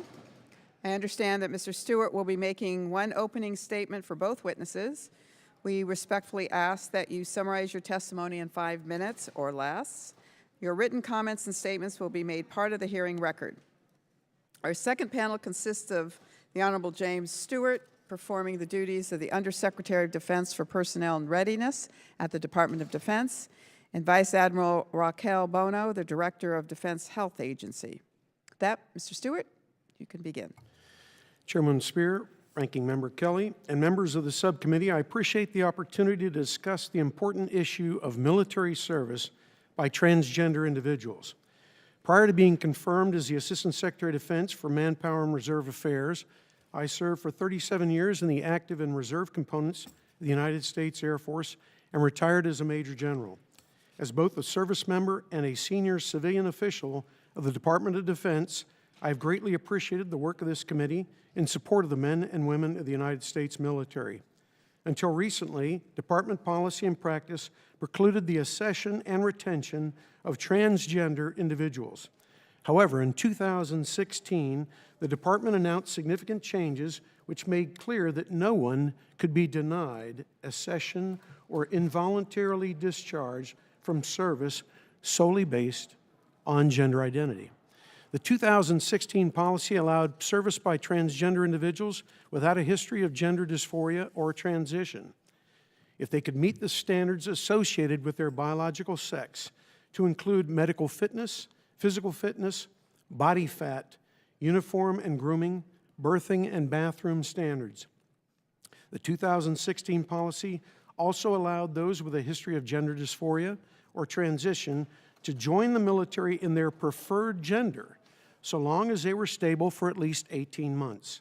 Those who were diagnosed while in the military could obtain medical treatment to transition genders. Once transitioned, they were granted a categorical accommodation to meet the standards of their preferred gender rather than their biological sex. In 2017, in consultation with service secretaries and the chiefs of staff, then Secretary Mattis delayed implementation of the 2016 accession standards to conduct a review of his own. It is a common misconception that Secretary Mattis directed this review only after the President publicly announced his desire to return to the pre-2016 policy. That is incorrect. Secretary Mattis ordered a review of this issue nearly a month before the public statement from the President. Subsequently, in 2018, after an extensive review by senior and military and civilian leaders, Secretary Mattis adopted a new policy that will do two things. First, it will maintain the 2016 policy of allowing transgender individuals without a history of gender dysphoria or transition to serve if they adhere to all accession, retention, medical standards associated with their biological sex. Second, it will end the policy of categorically providing a special accommodation for an individual with a diagnosis or history of gender dysphoria that requires a transition. Those service members who relied on the 2016 policy for accession or to pursue a gender transition in service will be grandfathered or exempt under the previous policy. The 2018 policy will not apply to them. The fundamental difference between the 16 and 18 policies is that the new policy ends the practice of providing special accommodations for individuals with a history or diagnosis of gender dysphoria and transition-related treatment. Rather, it approaches the condition in the same manner as the department manages any serious medical condition for both accession and retention purposes, ensuring equal application of military standards to all persons, regardless of gender identity. It does not assume that gender transition is a panacea to the condition and that all treatment options are compatible with military service. This is due to the fact that persons with gender dysphoria suffer from disproportionately high rates of mental health conditions, such as anxiety and depression, substance abuse disorders, and suicidal incidents. Further, as the department has learned, transition care is highly individualistic and requires sustained medical monitoring and intervention, which can have a direct impact on individual readiness and deployability. As the department's report explained at length, gender transition can lead to substantial periods of deployment unavailability depending on the scope of the treatment. As such, aligning accession and retention standards for gender dysphoria and related treatment to a similarly situated medical condition ensures consistency with other standards that present a potential impact to deployability and force readiness. For example, lessons learned from the implementation of 16 indicate that 424 treatment plans reviewed, 91.5% included hormone treatments, which in the case of the Army and Navy is deployment limiting for the first 12 months of treatment. Before I conclude, I would like to address a common criticism levied against the proposed policy. Many have described the policy as a ban on transgender individuals. This characterization is incorrect. To the contrary, the 18 policy, like the 16 policy, prohibits a denial of accession or involuntary separation solely on the basis of gender identity, so long as transgender persons, even those with a history of gender dysphoria, are willing and able to adhere to the standards associated with their biological sex and have not had disqualifying medical treatments, they may serve, and we definitely welcome them. It is important to remember that not all persons who identify as transgender have been diagnosed with or have a history of gender dysphoria. According to the American Psychiatric Association, not all transgender people suffer from gender dysphoria, and that distinction is important to keep in mind. The department's data appears to bear this out.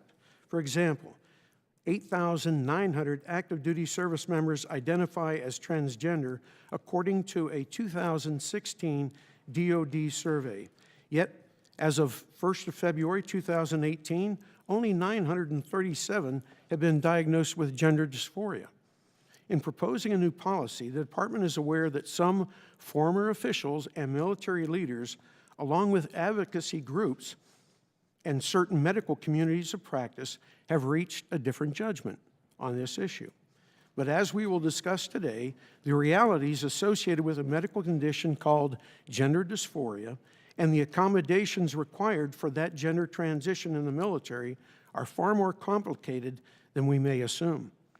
This has certainly been the department's experience with the 2016 policy. As a consequence, the department has concluded, based on its best military judgment, that sustaining the 2016 policy for the long term would degrade military effectiveness and that adjustments were needed in the 18 policy. As new data becomes All right, Mr. Stewart, available, you've exceeded your Yes, time ma'am. by about 2 minutes, so can you wrap up, please? Yes, ma'am, I sure can.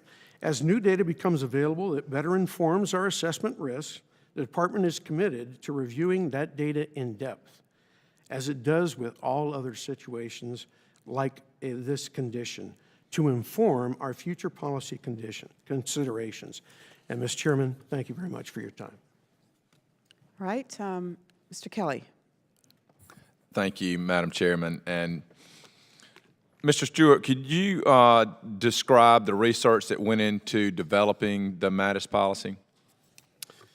So the research that was done, basically, if you looked at the materials that we provided you, we had the service secretaries, and we had all of the vice service chiefs take a look at this particular issue. We had outside medical experts, along with military experts, all basically provided information associated with this issue. And thank you. And is just this is kind of a joint question, so I'll answer them both together. Is the MADIS policy a ban? And we had one of the witnesses testified earlier that said you couldn't temporarily transfer to go to school or be promoted or change branches or those things or be commissioned. Are those things true? So is it a ban, and is the statement that you cannot, the people who are grandfathered in can't transfer between branches and those things, is that correct under the MADIS policy? So the D.C. Circuit Court of Appeals determined that it's not a ban on transgender persons serving in the military. So that's the first thing. The second question, sir? The second question, one of the witnesses testified that you couldn't be commissioned from the green to gold, you couldn't transfer to a temporary school that's outside and come back in if you were grandfathered in. Is that in fact the case, or be promoted? You are grandfathered under the current 2018 policy. Everyone that is currently has a diagnosis of gender dysphoria will be brought in, and they will be grandfathered.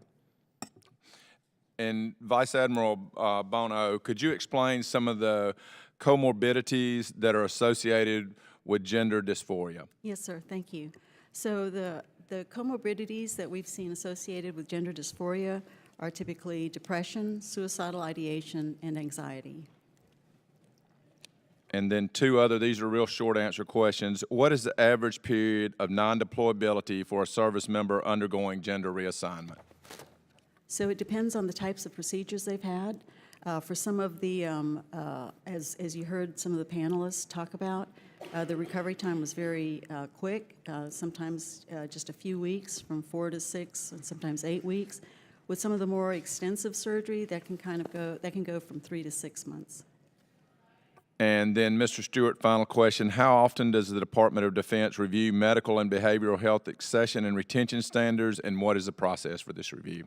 Okay, every 2 years, well, actually every 4 years, but for this particular instance, we'll be reviewing it every 2 years. And what we do is basically look at data associated with those individuals that have gender dysphoria, and we'll basically, if we need to, make adjustments at that time. And Madam Chairman, thank the witnesses for being here, and I yield. Thank you, Mr. Kelly. You know, I'm truly astonished by your presentations, I must say.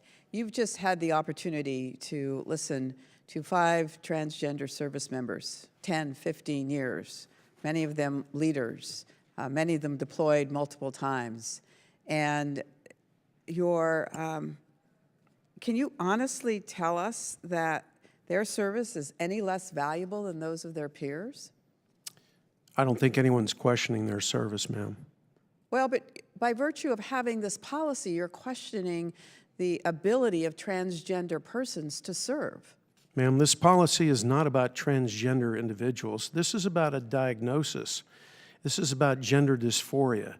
We have members out there that are transgenders that are serving in their biological sex, meeting the standards as they are. So much like don't ask, don't tell.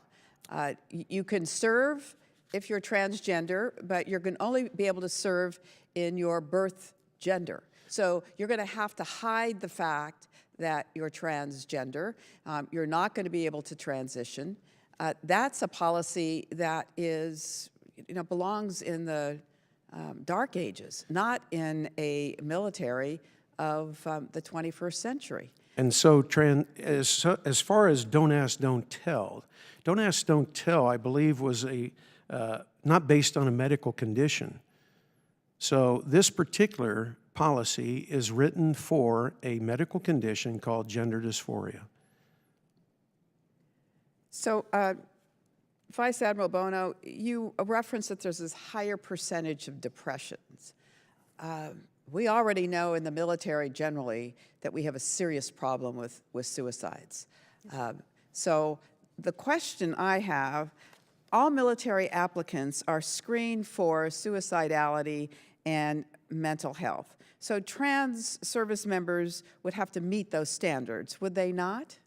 Yes, for those conditions. So to somehow suggest that they suffer from depression would be they suffer from depression just like other service members may suffer from depression. We do see an association with those conditions with the diagnosis of gender dysphoria. And what we have learned with our transgender individuals is they do have a slightly higher rate of behavioral health visits than non-gender dysphoric service members. Mr. Stewart, in your written testimony, you cite a single EO complaint caused by the presence of a transgender service member. Yes or no? Did the Department of Defense perform any systematic survey or comparison of the actual experiences of military units with or without transgender personnel? Well, ma'am, we don't basically... Yes or no? Repeat the question? You weren't listening, I guess? Yes, ma'am. Did the Department of Defense perform any systematic surveys or comparisons of the actual experiences of military units with or without transgender personnel? Not to my knowledge. Yes or no? Are you aware that the chairman of the Joint Chiefs of Staff and all 4 service chiefs testified to Congress last year that there were no, I repeat, no issues related to cohesion, discipline, or morale due to open transgender service?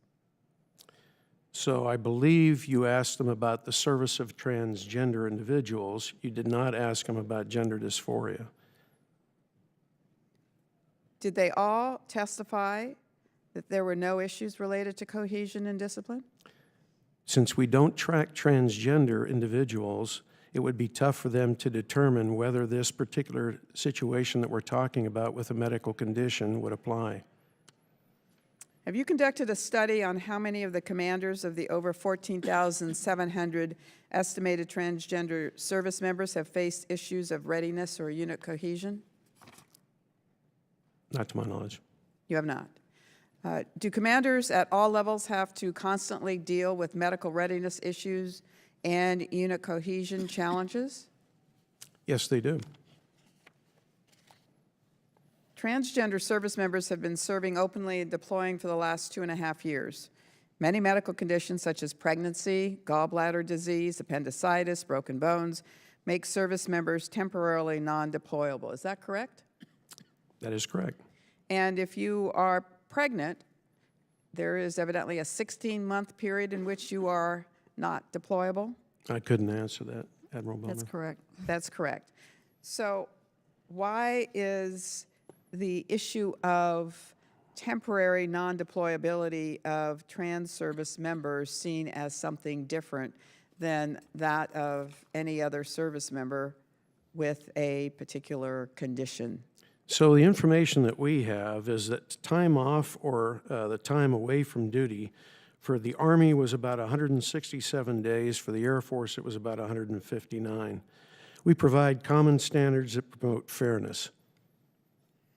You just heard testimony today from each of the 5 service members that their time off was de minimis.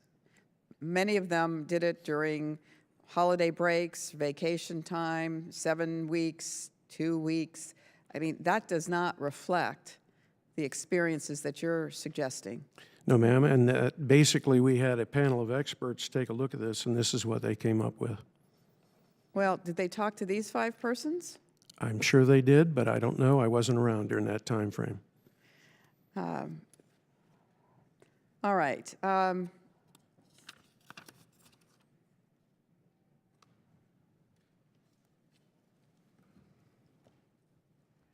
So if I understand you correctly, Mr. Stewart, under the proposed policy, which is not in effect right now because of the court staying it, which allows the 2016 policy to stay in effect, correct? That's correct. But under the new proposed policy, individuals who had gender dysphoria, transition genders, and no longer have dysphoria would not be able to join the military. Is that right? That's correct. Doesn't that sound like a ban for transgender service? No, ma'am. What it does Sounds sound like like that to is me. that basically we are being consistent in our handling of a medical condition. The reference to a year for hormone therapy, Vice Admiral Bono, according to the testimony by the expert medical professional, he suggested that it was much less than the 1 year that the military is suggesting. Can you speak to that? Yes, ma'am, thank you. So when we put together the original clinical guidelines, we were using, at the time, the Endocrine Society's recommendations. This is a very quickly evolving field of care, and so it is very possible that other experience now shows that it can be compressed and shorter than a year. And as Mr. Stewart mentioned, this would be one of those aspects that we would review as we looked at this.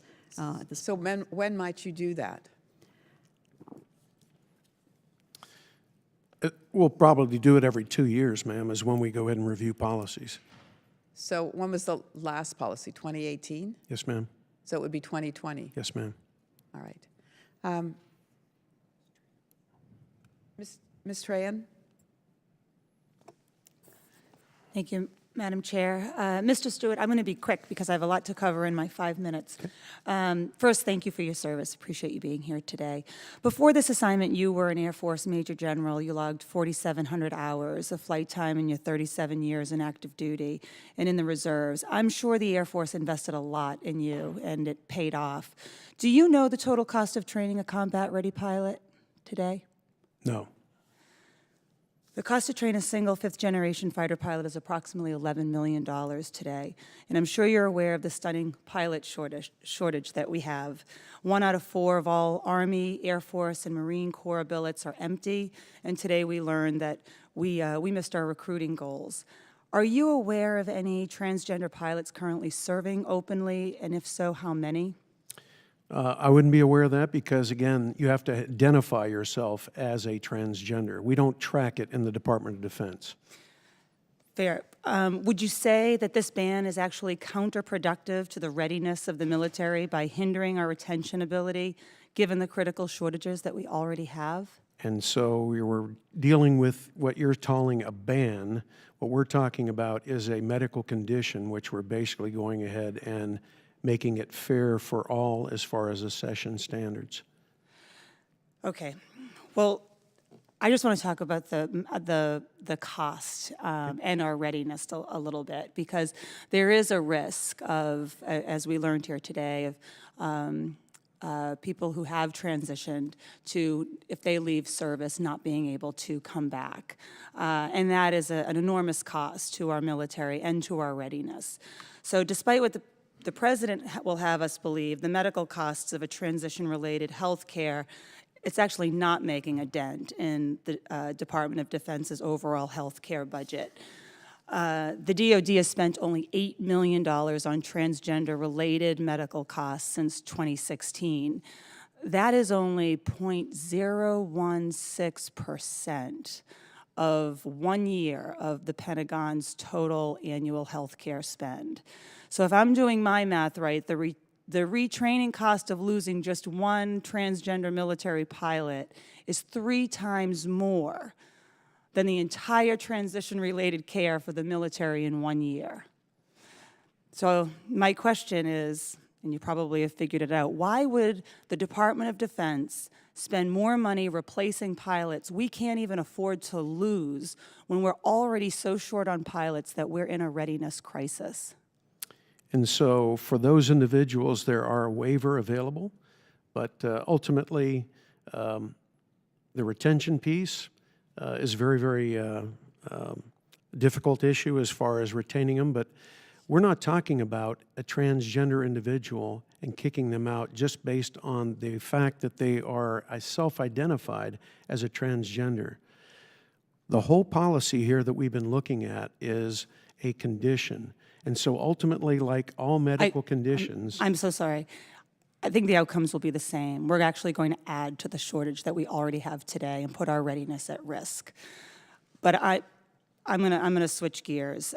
Vice Admiral Bono, are you aware that the American Medical Association and the American Psychiatric Association, amongst others, have issued statements reflecting the consensus that a transgender ban has no basis in medical evidence or in science? I'm aware of those statements, yes, ma'am. Can you think of any other instance where all major health organizations have issued such a resounding statement on military health policy? Well, I do know that those studies and their statements are out there. One of the things that we have been doing, though, is following the progress of our own transgender service members and being able to watch to see what their transition and their care encompasses. And so much of what we have learned has been based on the care that we've been able to give our transmember service members in the past couple of years. And that is something that is slightly different from what... How so? How is it divergent from what the major medical...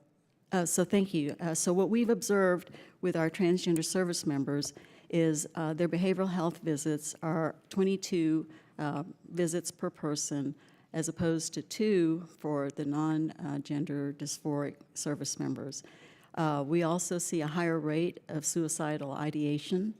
And so we take those things into consideration as we're looking at the data and the statements from those professional societies. Thank you. I've got nothing further. I yield back. Ms. Davis. Thank you to both of you for being here. I wonder, Mr. Stewart, if you could share with us about how many transgender persons have assessed into the military since January 1st of 2018? So the individuals with gender dysphoria, we've had since the 1st of January, 12 accessions, 7 have shipped, and we have about 228 applicants out there. Is it 12 accessions? Yes, ma'am. 12 accessions, 7 have shipped of that 12, and we have 228 applicants. Is there, and I know you're focusing on the dysphoria rather than the transgender, and I appreciate Yes, ma'am. from your desire to. Because can I say this? I mean, the fact that an individual has served and is a transgender, we don't ask the individual what their gender identity is. And so it's difficult for us to go ahead and track an individual unless they self-identify. The whole policy here that we've been talking about to date is on a medical condition. And that's really what we're focusing this change on, is a medical condition, not a ban on transgender individuals. Because as all of them stated here, they all are great Americans and have served honorably. I think the difficulty is that if there are individuals, and we know we have individuals who want to serve their country, they qualify, they've gone through candidate training school, whatever it is that they've done, that this is to their core, something that they want to do. If we say then that they suffer from dysphoria and therefore we cannot have them in the service, what they're seeking is to be transgender.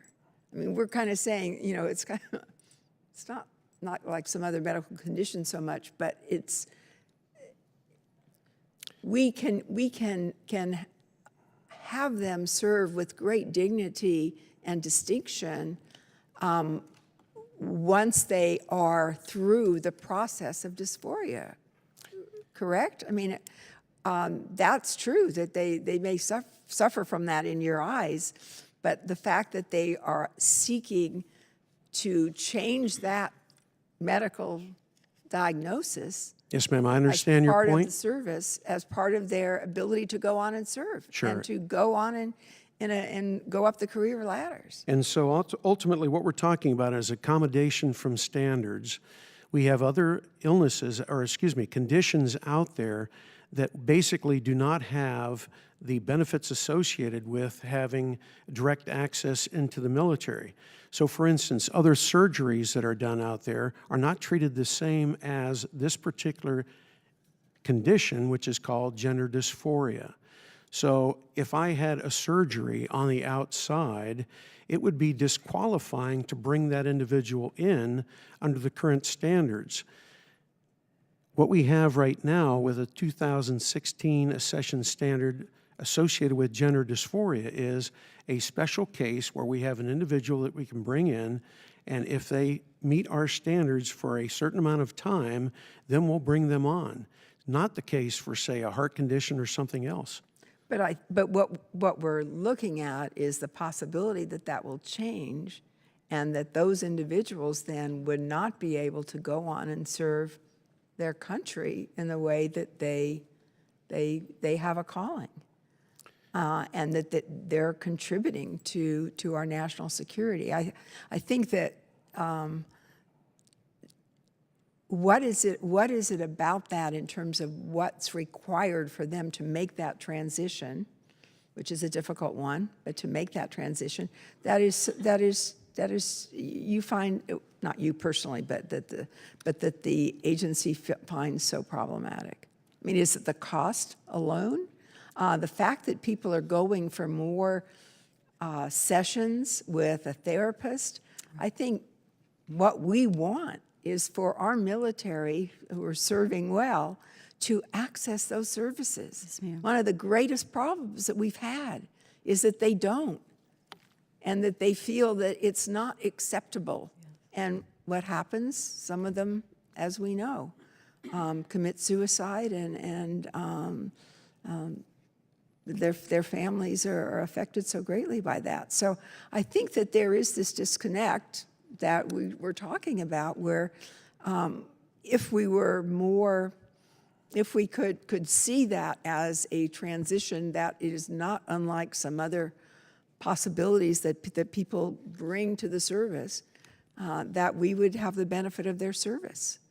And that, because when we go through, you know, what's different, what I'm afraid of is that this is sending such a strong message to people who want to serve and who are going to decide that they are not wanted because we're not offering the services that they need.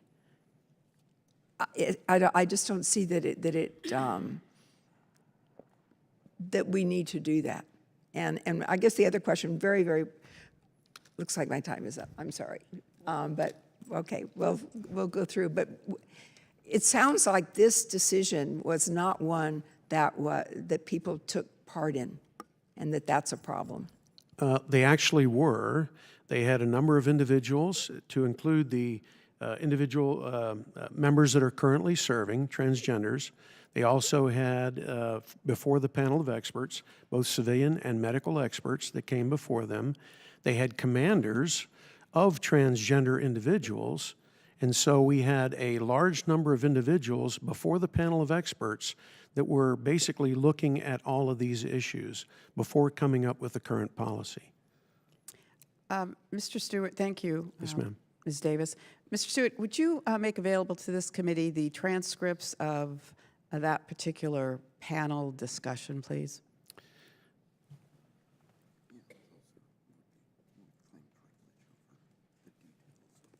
So, as you know, we have current litigation going on right now. So, would that be deliberative process? Okay. Because I have a legal expert here with me to make sure that we don't mess up our case, which is currently in the courts. As I understand it, deliberative process privilege is what I'm being told in the back. Maybe you can ask your legal expert to come forward and join you there for a moment. If Sure. you're making, if you have to make your, through discovery, don't you have to make your information available to the other side? Yes, there's a requirement. If we are in discovery in the litigation, we have the Department of Justice, on behalf of the Department of Defense, has invoked privilege, the deliberative process privilege, over the details of the materials that were presented to the panel of experts.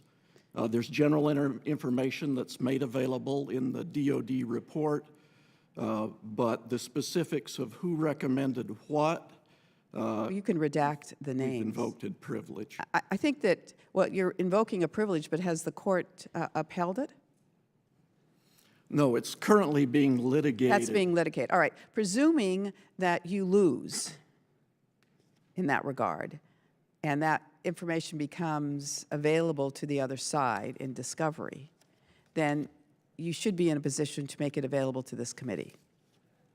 That's been our position. All right. And you will do so, I presume, once that decision is made, if it's made in favor of the plaintiffs in the case? Again, we're represented by the Department of Justice, and they would All right, make we'll that know where to ultimate go. call. Let me just make a couple of points.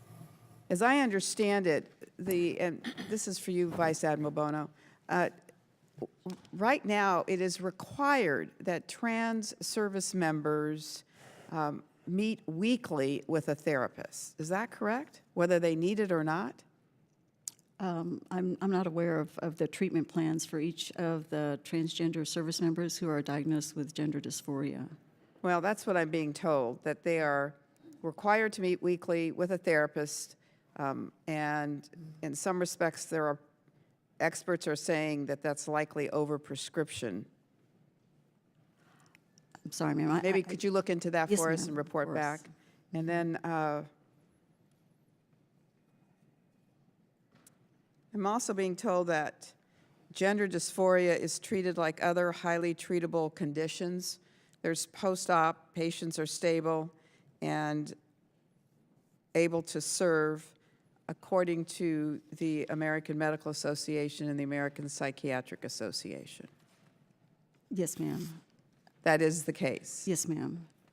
The additional thing for our service members, however, is that after they've undergone any kind of treatment, there's always a medical assessment to make sure that they're fit for full duty. And so we follow all the clinical guidelines from all the different societies that oversee these types of surgeries or any type of the surgeries and treatments, because part of the treatment is also non-surgical. But then our additional assessment for military service members, regardless if they're transgender individuals or not, is to make sure that they're completely fit for full duty. So I think the concern that many of us have is that if you're going to put a subsequent layer of assessment that is subjective, it could easily be twisted in a manner that could allow for the decision to be made to discharge individuals because they don't meet the subsequent review, in addition to what the AMA and APA suggest after surgery. Maybe I'm not making myself clear. If a patient has this transition surgery, yes, ma'am, and they're stable and are allowed to return to active duty, and those guidelines are followed that are available through the American Medical Association. What you're saying is, in addition to that, you do yet another assessment to see if they're... Yes, ma'am, because part of the service for all of our military personnel is that we have to be immediately deployable at any time, any place. And many of the places that we are sent to are fairly austere or provide fairly rigorous environments. We just want to make sure that each of our service members are in the best condition to serve and that they're not an additional risk to their own health or to the safety of other service members. Generally, the guidelines, the clinical guidelines that we follow with the AMA or any other society for a particular procedure, generally that already meets the bar of being fit for full duty. What we then take into consideration is whether or not they'll be deploying to places where we may not have all of the medical capability or all of the behavioral health capability to continue to provide care if that is needed. So our assessment really for fitness for full duty means that they'll be able to be deployed without any need for additional care. All right, thank you. Ms. Escobar? Thank you, Madam Chair. Mr. Stewart, I'm very curious about this panel, and I realize that there are some restrictions on us being able to see any documentation right away, but can you tell me, were there, to your knowledge, were there any dissenting voices on the panel? I wasn't involved in it, so I couldn't answer that. And it was this panel that drove this policy? Yes, the panel of experts basically were put together by the secretary. The secretary basically got all of these experts together to determine whether or determine what the policy changes were going to be. Ultimately, the secretary was concerned about the fact that the implementation of this policy, and so he called together a panel of experts to make sure that we were making sure that we had the right accession policy in place to make sure that it met all of his lethality standards as far as deployment and those kinds of things. So one person, it was the secretary, made the determination about who would serve on the panel? Is that your understanding? As I understand it, the secretary basically called it together and basically identified who the individuals were going to be. In the advanced materials that I provided to you on page 18, we'll go ahead and give you a really descriptive idea of the panel of experts itself. If you turn to it, it'll actually point out to you that the panel consisted of the undersecretaries of the military departments, the Armed Services Vice Chiefs, the Vice Commandant of the Coast Guard, and senior enlisted advisors, chaired by, at that time, the performing the duties for the Undersecretary of Defense for Personnel Readiness. And all those individuals work for the Secretary of Defense? That's correct. Okay. So the Secretary's subordinates were given direction by the Secretary, I'm assuming? That's true. Okay. In your testimony, the written testimony on page 2, you state, those who were diagnosed with transsexualism while in service would generally be discharged, although typically because they suffered from associated medical conditions such as depression or anxiety that were also a basis for separation. Are depression and anxiety treatable? They are. Yes, ma'am. Okay. Can you describe what medical rationale might have gone into this decision? I would defer to the Admiral on the medical side. Thank you. So what we did is we used the same criteria that we use for the treatment of depression in any service member. And so depression or anxiety, we use the same standards for that, and that is some stability without the need for additional medication over a period of time. Is every service member who suffers from depression or anxiety treated in the same way? Yes, Essentially, they would be discharged? Oh, no, ma'am, not in that same way. They're treated in the same way in that they are evaluated, and then a treatment plan, and then for each service member being able to be stable from that diagnosis, then they're allowed to continue their service. But someone who suffers from the condition, gender dysphoria, would be treated differently, in the sense that the consequences for their depression and anxiety would mean that they would get a different outcome. So I believe in the new policy, what we're looking at is that there would be a period of stability of 36 months if they did have that the diagnosis of gender dysphoria. So if they did receive treatment and they were stable for 36 months, then they would be considered for accession. Has there been any evidence of any difficulties in service for transgender servicemen or servicewomen? So since we don't really track whether they're a transgender, I mean, that's a self-identified condition. So in other words, the only thing that we're basically looking at here is gender dysphoria. We don't track whether a service member is identified or self-identified as a transgender individual. So tracking in the Department of Defense, we don't do that.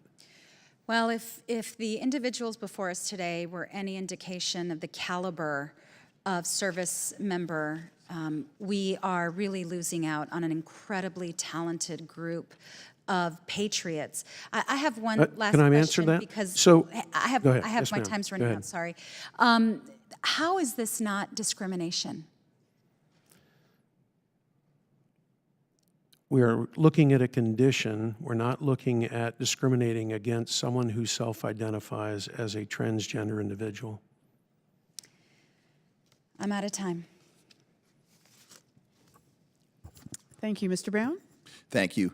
Would you please define briefly gender dysphoria?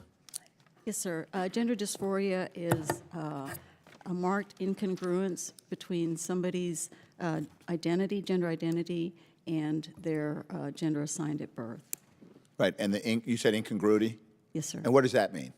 So the incongruity is oftentimes associated with severe distress and an impairment in function. Okay, fine. So let me ask this question. Got a cisgender male and a transgender male who has not transitioned. They show up to enlist. Under the proposed policy, both, if the transgender male didn't have gender dysphoria, both could enlist into the military, right? Yes. That's correct. Now, if three people show up, cisgender, transgender, who is undergoing transition shows up, can the third person, the transgender male who has undergone transition, can they enlist under the proposed policy? No. That's the ban. That is the ban. Now, that is, hold on. I say no, but anything is waiverable. So ultimately, no on the surface. Okay, but no, we have okay, waivers I understand that. I understand that, but that's the ban. Yeah, I show up, I say I'm a transgender male. Yeah, I get to come in. No, it's. But if I'm transgender. If you identify as a transgender male, we Hold don't. on, let me ask you a question then. Let me clarify, because maybe you didn't get my question. Hold on, no, I'm reclaiming my time. Let me re-ask the question. I'm a transgender male. Okay. I've been through transition. Yep. I want to enlist. Can I enlist in the Army? No. That's a ban then on a transgender male who's been under transition. That's where your ban is. That's a discrimination. Because when you undergo, and tell me if I'm right or wrong, when you undergo the transition, you are addressing gender dysphoria, that incongruency that you mentioned, and the level of anxiety and depression and all of those associated morbidities, I think you called them, decrease tremendously. Is that right? That's correct. That's correct. The treatment of transition, or the transition is a treatment for. So you have someone who's actually taken the steps to address a gender dysphoria, and yet they're banned from entering the military. Isn't that right? Yes or no? Yes. Yes. Okay. And so what you've said, though, is there was surgery done, right? Look, no. The question was answered. Yeah. Well, the transition was done. The transition was done. Yeah. Ultimately, then, there was surgery, and there were other procedures done associated with that. And so what we're saying is that we're providing an accommodation for one group of individuals versus another.